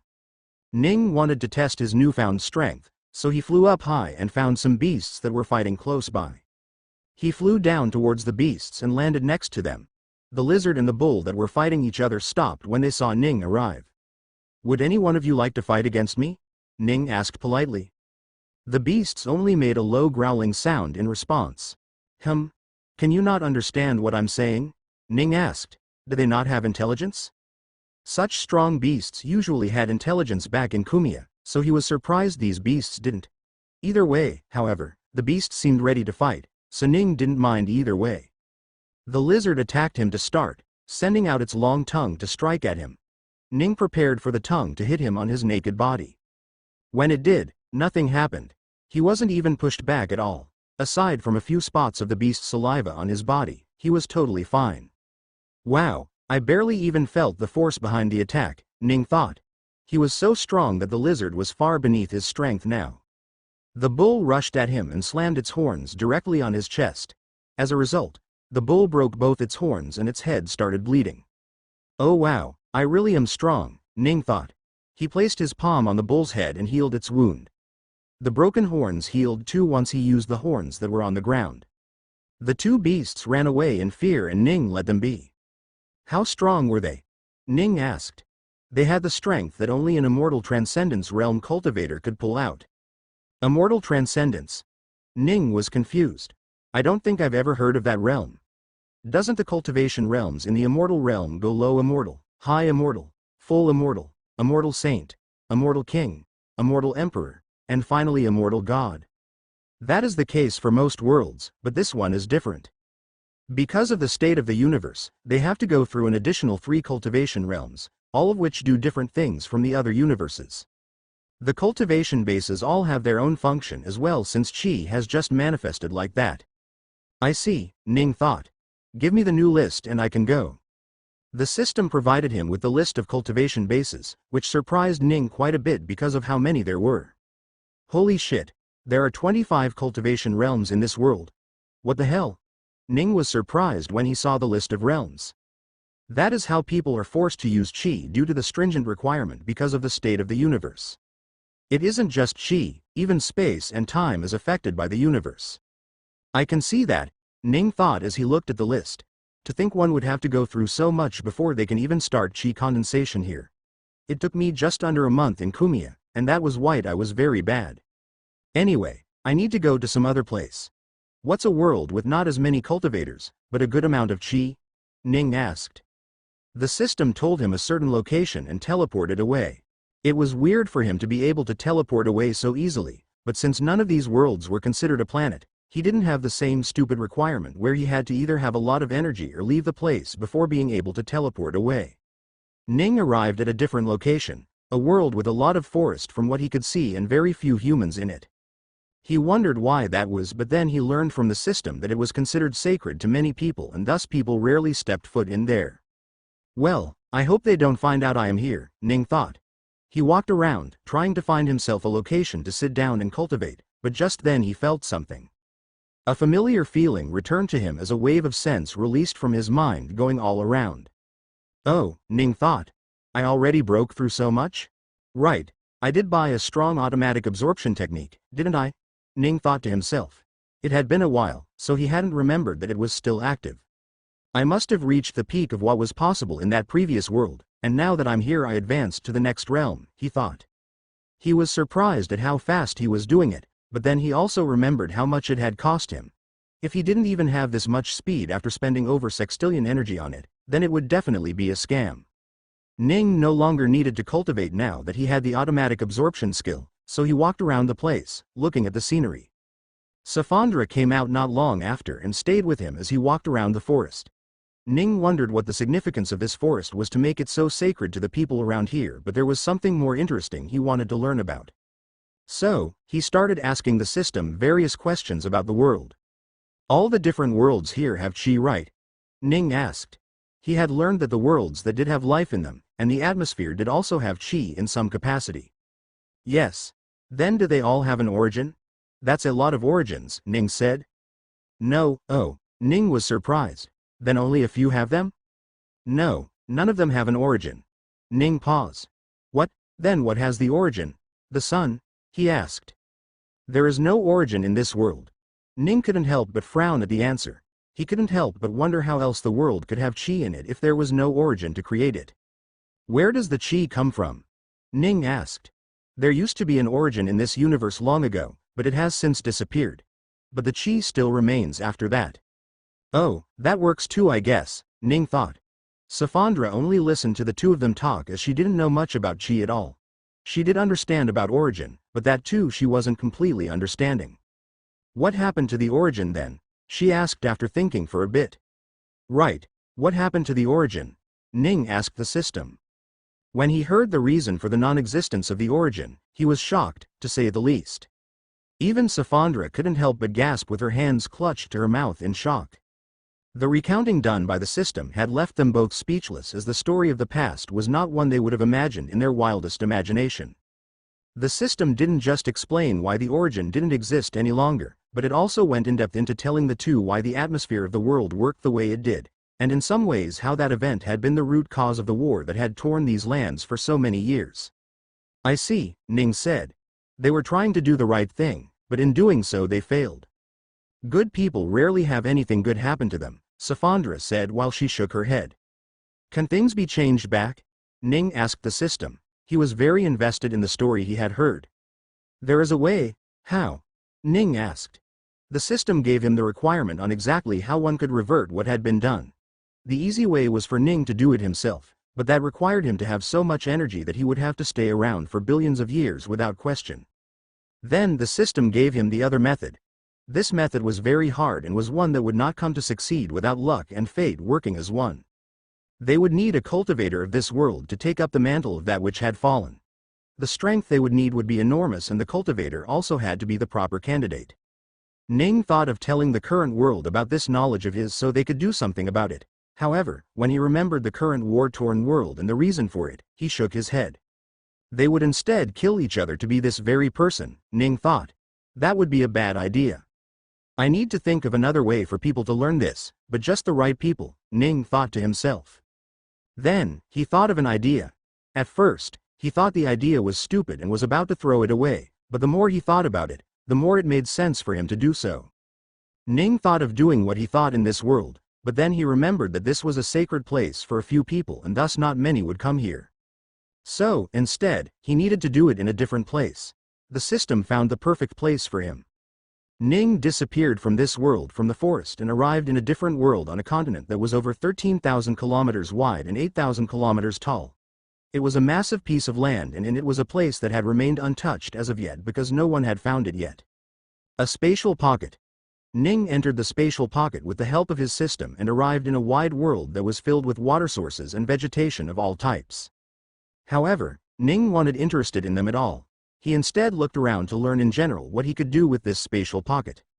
After all, he was planning to make this a secret realm where he would leave information for the cultivators. I will need the secret realm to be not just indestructible, but also survive for hundreds of thousands of years, Ning thought. Also, I will need to attract people here. Ning sighed at how much work he had in front of him. I will be needing a lot of resources. Ning's cultivation base increased on its own, and before he knew it, he had entered the immortal realms. Strength-wise, It didn't make much difference for him, however, as his body was way stronger than what some measly immortal realm could provide him. The world Ning was currently in was known as the Four Jewels World. Most of its lands were covered in trees with leaves of one of three colors: red, green, or yellow. The continent with the reddest trees was called the Ruby Continent, the one with shiny green leaves was called the Emerald Continent, and the one with the yellow leaves was called the Amber Continent.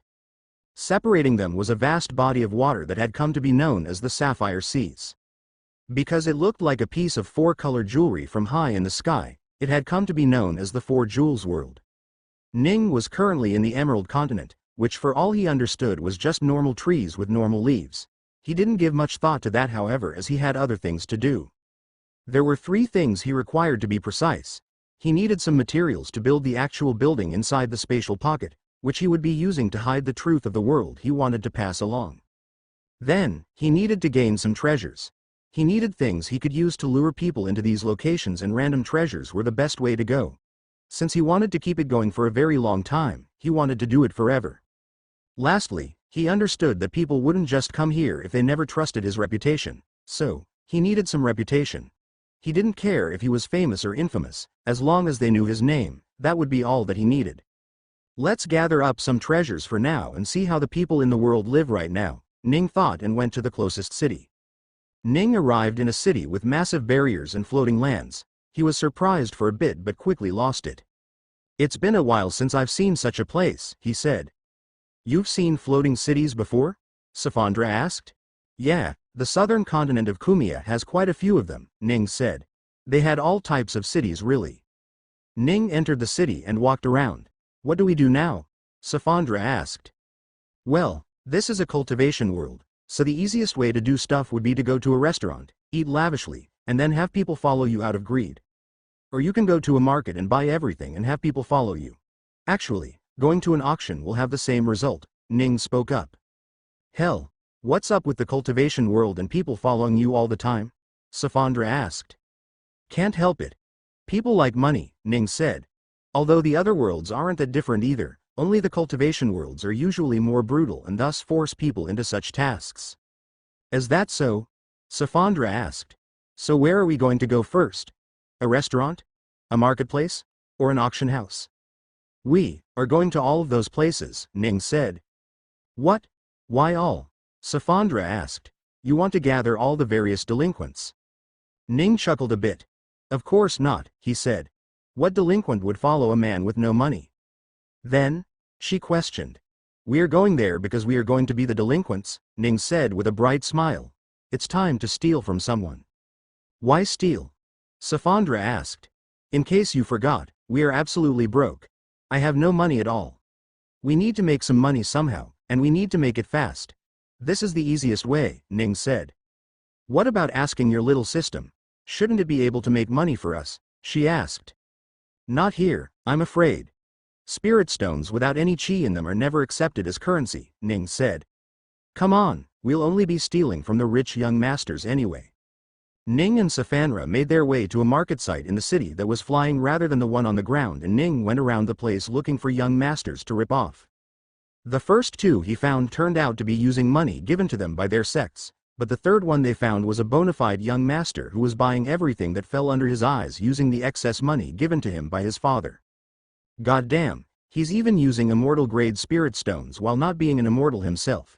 He's just asking to be robbed," Ning said softly. "Follow him, he's getting away," Safandra said. "Don't worry, I have my divine sense on him," Ning said.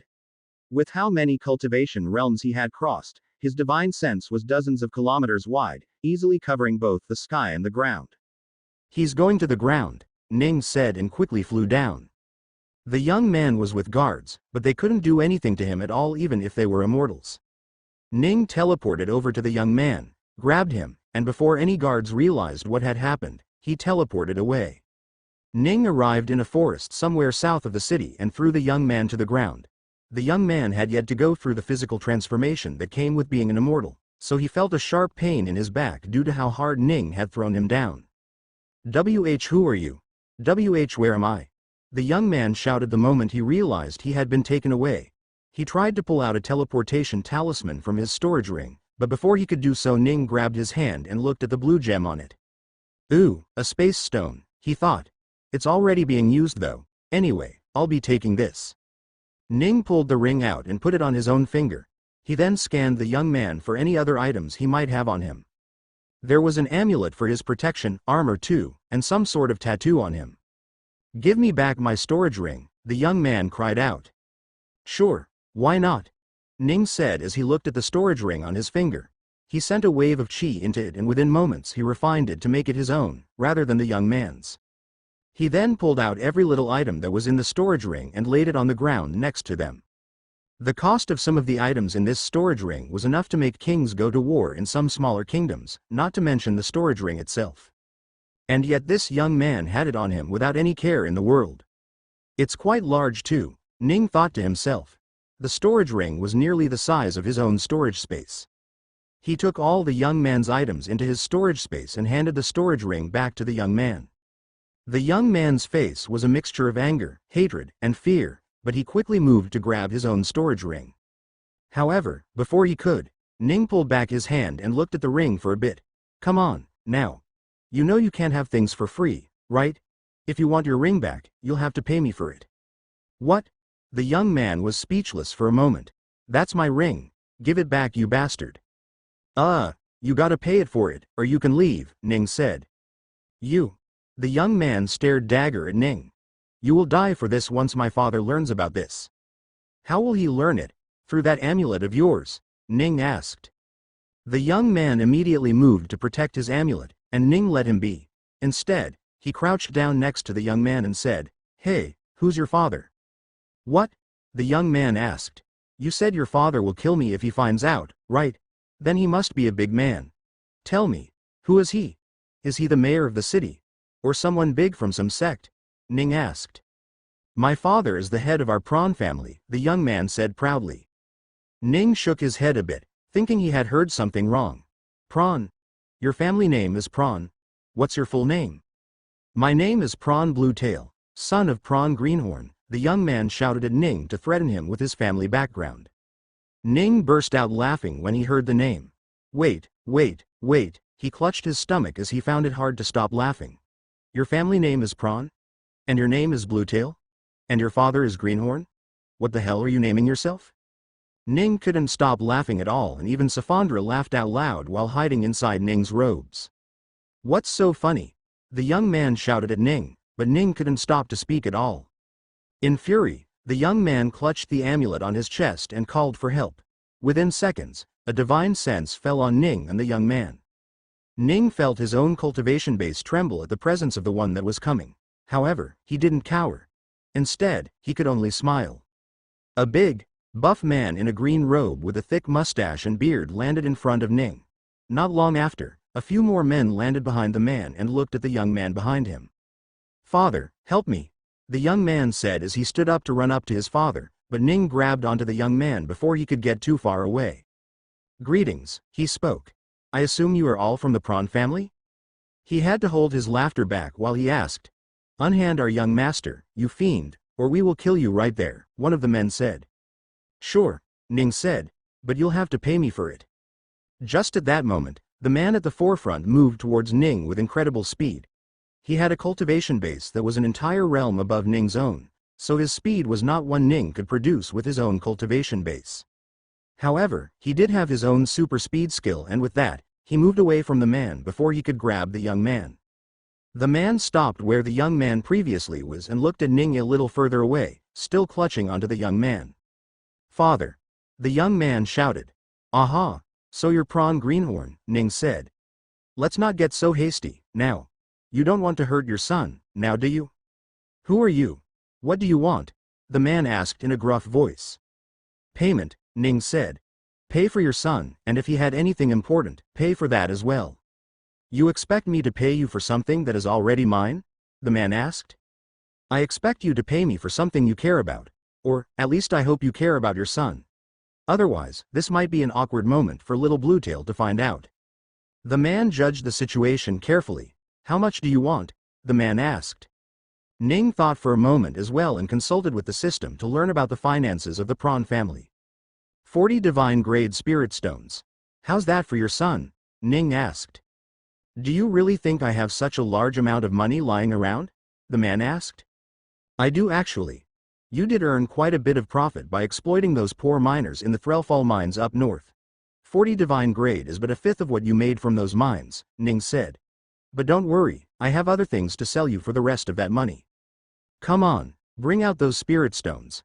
I don't have much time, Ning said with a hurrying gesture. Prawn Greenhorn looked at him with an angry look on his face. He looked at his son once before turning towards Ning. Why are you doing this? Did our family do something to antagonize you? The man asked. No, I just need money, and this is the fastest way, Ning said with a bright smile that gave the man no reason to suspect him at all. The man frowned for a few seconds and brought out 40 spirit stones before throwing them over to Ning. Give me back my son now, he demanded. Of course, Ning said. Here you go. He sent the kid back to his father. The man caught his son and looked him all over to see if there was anything wrong with him. Are you okay? He asked. Yes, father, the young man said, but he took everything from me. The man's eyes darkened as he looked toward Ning. Kill him, he ordered. Instantly, the 4 men that were behind him jumped forward to attack Ning. One sent out a blinding red serpent on his way. Another sent out an arrow made up of glittering white power. The third one's sword enlarged to the point it could almost cleave Ning in half just by falling on top of him. And the last one sent out a billowing gust of wind with thousands of small blades hidden in them. Ning kept his smile as he stood there, unmoving. The different attacks all landed on him while he put up not a single defense. And yet, to their surprise, none of the attacks managed to do anything apart from destroying his clothes, which quickly came back again. Ning grabbed the sword that was on his shoulder and tugged it. The man grabbing it was pulled along with it as he came towards Ning. Ning then grabbed the man by the neck and searched around his body to look for a storage bag. He quickly found one and took it out. I'll be taking this for your attacks, he said and kicked the man away while still keeping his sword. He looked at the sword and nodded to himself. Right, are you going to leave or do you want to give me more money? Ning asked. The people there were all shocked at how strong Ning was. He was so strong that the attacks of 4 people with a higher cultivation base hadn't even fazed him one bit. And what was worse was that he wasn't even using his chi, but rather just his physical body. He must have had a really tough body before he reached the immortal realms, the man thought. So, are you gonna leave or not? Ning asked. Father, that man still has my storage rings, and he took everything from them, the young son told his father. The father frowned. The items in the storage ring were one thing, but the storage ring instead was quite expensive. Sure, it wasn't the best grade of storage rings and wasn't that well refined, but it had still cost him a few dozen or so divine grade spirit stones. It was what he had used before he made enough money to get himself another one. Give me my son's storage ring back, the man said. What? No, Ning said. This is going to make me very rich. You can buy it off me, or I will find another buyer. The man finally couldn't stand it at all. Take my son away, he told the others, who quickly nodded and took away their young master. Then, the old man prepared to fight. He didn't care how strong this younger-looking man in front of him was, he was going to kill him today. So, he attacked without hesitating this time around. Ning saw the space bend around the man's attack as it reached for him, and yet when it did land on him, nothing happened. The man couldn't help but be shocked.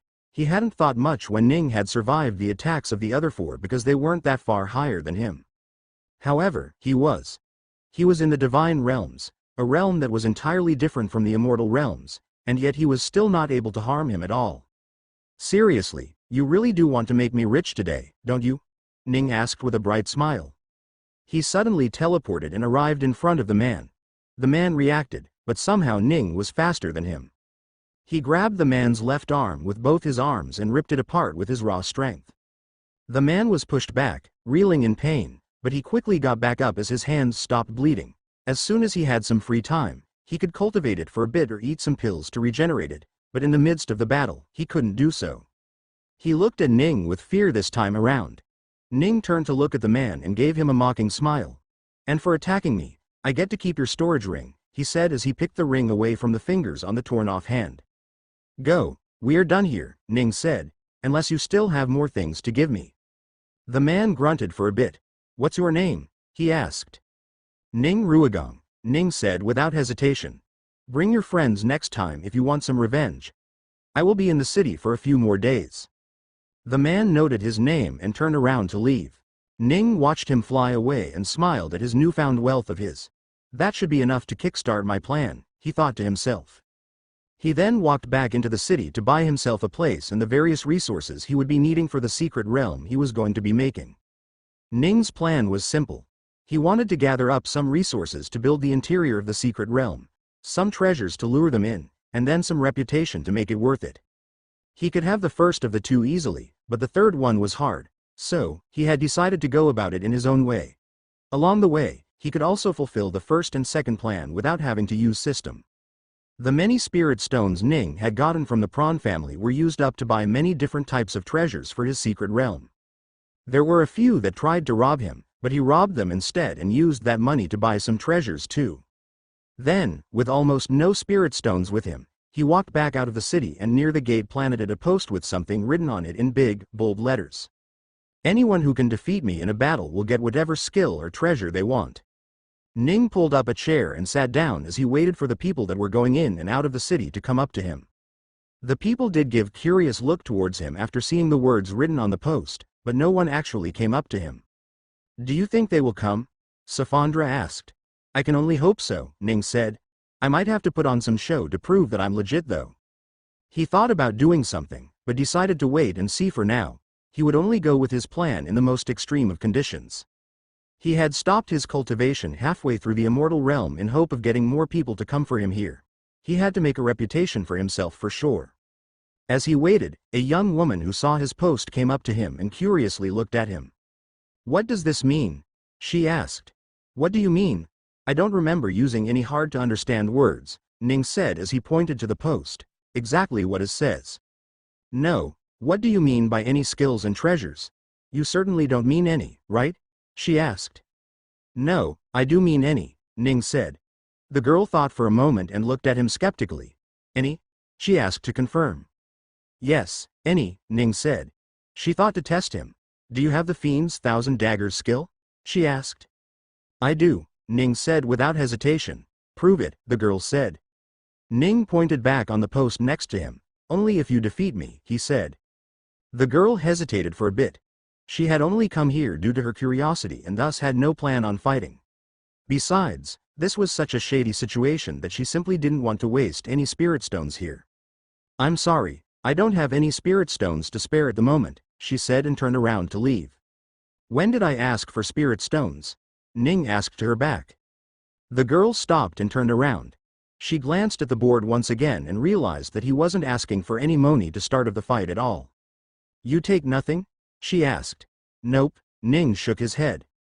The girl frowned. There had to be some sort of catch here. There was no way a man would try and give away treasures and skills without gaining something in return. She wanted to turn around and not do anything, but she was too curious. She really wanted to find out if this man in front of her had her family's most dangerous secret art, the Fiend's Thousand Daggers technique. All right then, I want to fight you, she said confidently. Ning smiled and gestured to her, just this way. The girl followed Ning about 10 steps away and got ready to fight back. So, what are the rules? No weapons. No attacking quickly. What? There's just two simple rules to the match, Ning said. First, I cannot fight back at all. I can only dodge you. Second, if you manage to move me further than 5 meters in a radius around me, you win. That's it? The girl asked with a surprised look on her face. That's it, Ning said. And weapons? She asked. Whatever you want, Ning said. The girl wasted no time after that. I'm coming, she announced and ran at Ning. Ning saw her come close and tried to throw a punch to his face. However, along the side with her left leg, she kicked Ning on his shin. There was a dagger hidden in her leg that she was using to attack him with. Ning saw it both, but he didn't move. The punch landed on his face and the kick on his shin. And yet, it was the girl that moved back with a pained look on her face. Her hands hurt like she was a mortal who punched a thick sheet of iron. Her feet hurt as well, but it was the loss of her weapon that pained her. She looked up and saw that Ning hadn't moved a single step. How? She couldn't help but ask. You want to try again, or do you give up? Ning asked. I'm not giving up, she shouted and got on the offensive once more. 1,000 different daggers appeared all around her all of a sudden from inside of her body, and she empowered every single one of it with her chi. After that, one after another, she started throwing them at Ning. Ning once more did nothing but stand there, as that was all he had set himself up to do. 1,000 daggers hit him, but not a single one could affect him. The girl stood with wide eyes, and even some other people behind her were looking in surprise. Ning looked at the small audience he had managed to gather for himself and smiled. Now we're getting somewhere. The audience started taking parts one by one to fight against Ning, who didn't lose at all. They tried everything they could, and yet it was simply impossible to send Ning out of the small area he had set up for himself. That was until an old man came to him to fight as well. "I hear I can get anything I want," the old man said. "Any skill or treasure?" "Yes," Ning said. The old man nodded. "Do you have a treasure that can help me learn about time?" he asked. "Time, huh?" Ning thought and asked his system, "Do we have something like that?" It is possible to create treasures that can manipulate time to a certain extent to help him learn what he wants. "I do have treasures for learning about time too. You won't have to worry about it," Ning said without hesitation. "I see. I hope you stay true to your word," the old man said. "May I begin?" "Go ahead," Ning said and stood firm. As everyone watched, the old man slowly walked up to Ning. He looked lean and weak and didn't seem to hold much power in him. Only his chi felt strong, but even then, Ning trusted his physical body. Ning prepared himself as he expected the old man to attack. However, when the old man placed his palm on his chest, Ning felt no intent to attack. Instead, something weird happened. He felt a familiar aura inside of him, and at the next moment, his vision shifted as he arrived a few dozen meters away from where he stood previously. Ning looked at himself in shock and then back at the old man. "He teleported me," he thought. He had never seen anyone capable of teleporting someone else, so this truly came as a surprise. "Wow, you're the first one to do it," Ning said. "Congrats." "Haha, you don't have to praise me. I know I still have a lot to learn about," the old man said. "Here." Ning brought out something he asked the system to create and gave it to the old man. The old man caught it and looked at it carefully. What he had just acquired was a house glass with sand filled in it that was flowing down through a small slit. The old man was confused for a second when he noticed something. The flow of sand inside the hourglass made no sense given how big the hole actually was. It was as if the time has slowed down for the sand inside of it, he understood. He once again fell into a daze as he looked at the new treasure he had just received. "Yes, that's it," Ning said. "I hope that works for you." "Sorry." The old man was pulled out of his thoughts and didn't realize what he was doing. "Ah, yes. This works. But are you really going to give it to me for free?" "Of course, that was the deal when we started. I don't go back on my words," Ning said. The old man stared at the hourglass for a few seconds before looking back at Ning. "May I ask what your name is?" "Ning Ruigam." "Tell your friends about me too," Ning said and walked back to the spot to wait for more people to come to challenge him. The old man muttered the name once under his breath and left the outside to go back into the city. "Who's next?" Ning shouted at the gathered crowd, who had just seen that it was in fact possible to remove him from his spot. Without hesitation, they all raised their hands as they too wanted something that would otherwise be impossible for them. Ning smiled and got back to work as he once again squashed the dreams of everyone that wanted to gain something from him. After the old man, he didn't let anyone catch him off guard, and thus in almost a month of him being there, no one was able to win against him. In the meantime, Ning's name was being passed around the city and even further as a man that would grant them their deepest wish, so long as they could beat him. However, after a month, Ning changed his approach, which made a lot of people frown. People walked by his place and saw multiple rings drawn around him with the board next to him that read something different from what it used to. "Pay a single treasure to try and push me out of this circle. The higher the grade of the treasure, the smaller the circle will be. All treasures that you lose will go into the winning pile that will be won by the first person that can push me out. On top of all that, you will also gain any treasure or skill of your choice. Good luck." Ning had put 10 of his own treasures onto the pile, to begin with, and waited for people to come. At first, it didn't look like they would come, but soon enough they started coming one after another to try their hands at getting something. They would pay Ning a treasure which he put onto the pile next to him and started the match. The men and women would try and fail and leave dejectedly. Some would actually come back multiple times, but even so, they would leave dejectedly. Ning smiled as he watched the treasures pile up, and soon enough, he had nearly 100 of them. He continued doing that for a week, and by the end of it, Ning had nearly 1,000 different treasures, perfect for luring and even more people to him. He now had enough treasures to establish a small-scale inheritance site, but he wanted more. Soon enough, more people started talking about him, and this time they even gave him a title he would have never hoped to get. Sage of 10,000 Treasures. Ning stayed in the city for a few months, gathering tens of thousands of treasures from the many men that came and went. From what he could see, divine was the highest realm one could get to in this world, which he had also reached, so no one had any chance of defeating him. After months, Ning went back to his secret realm once to dump all of his many treasures there and left. However, this time around, he went to a different city, where he would do the same thing all over again. People there recognized him as they had been to the other city and started calling him the title he had gotten back in the other city. The Sage of 10,000 Treasures. Ning's reputation was incredible at the moment, and so many people came to try it.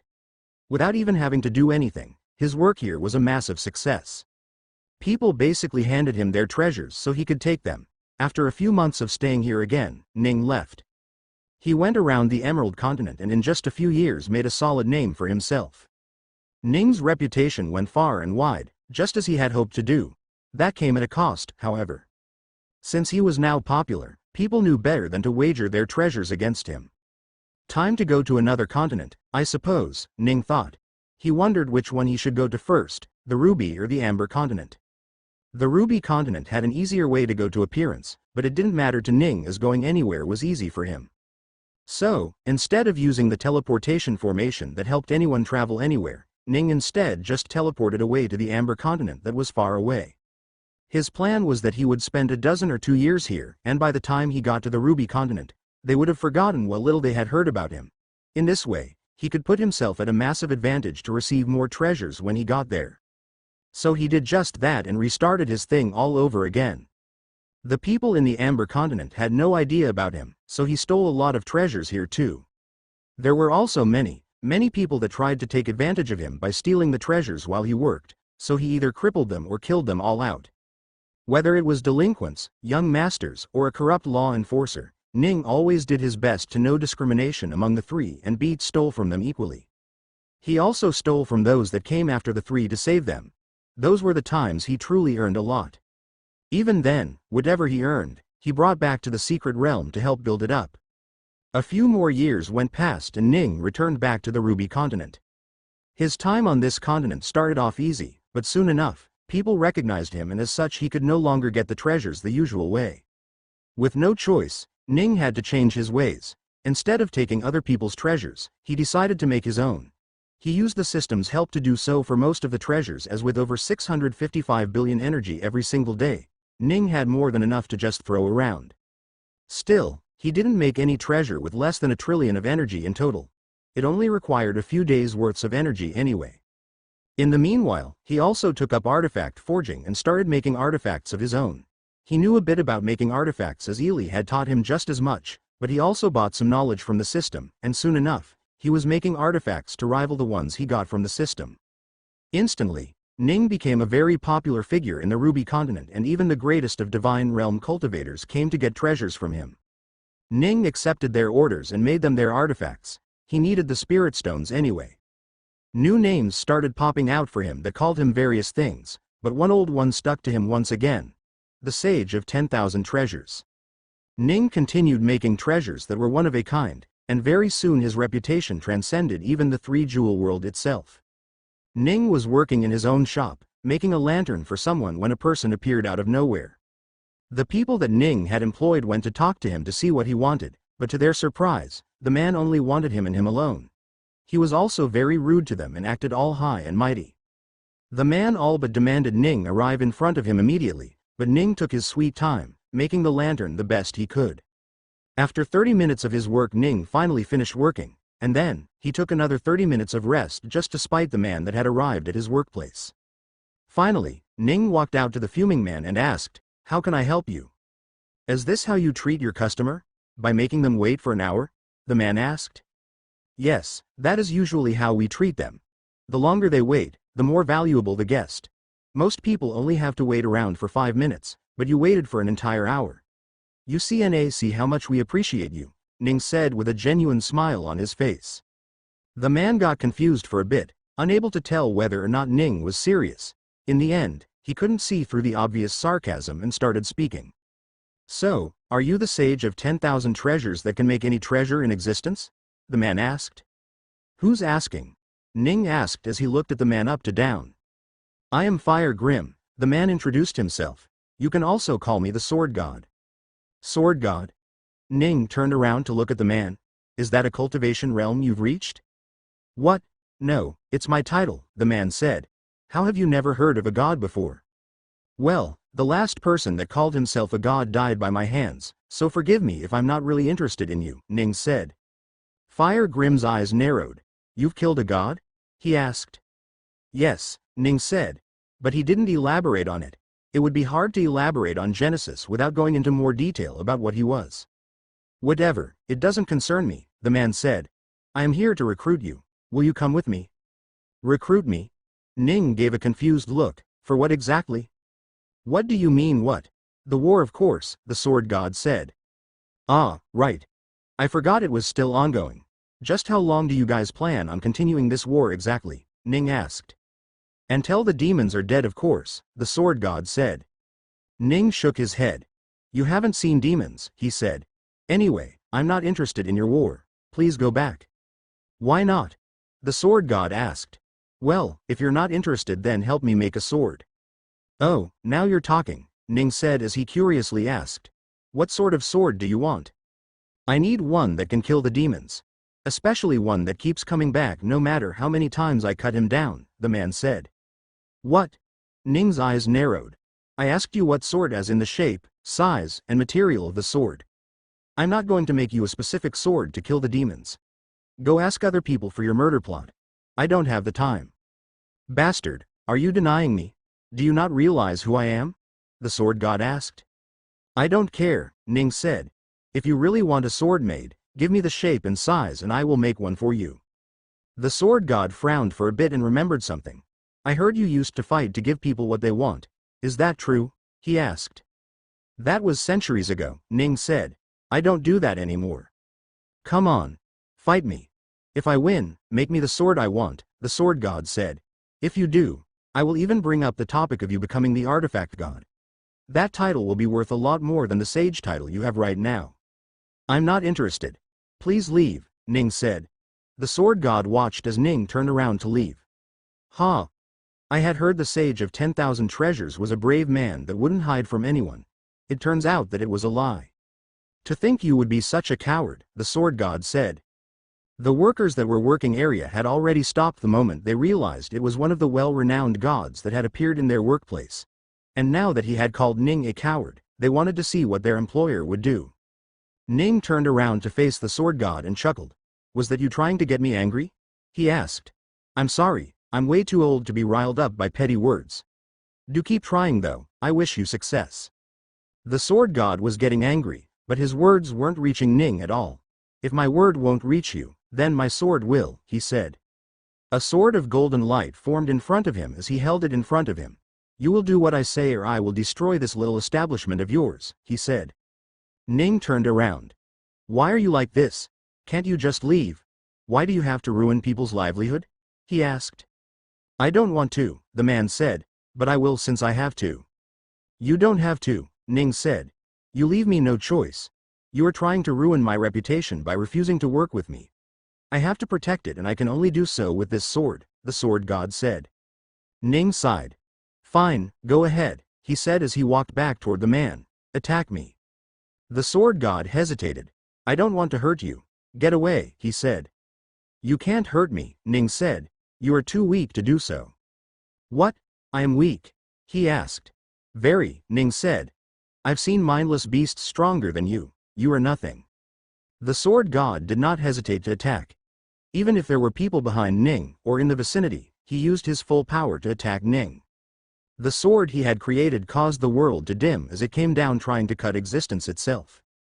The power behind his sword wasn't one that just anyone could produce, and yet, Ning caught it with his bare hand.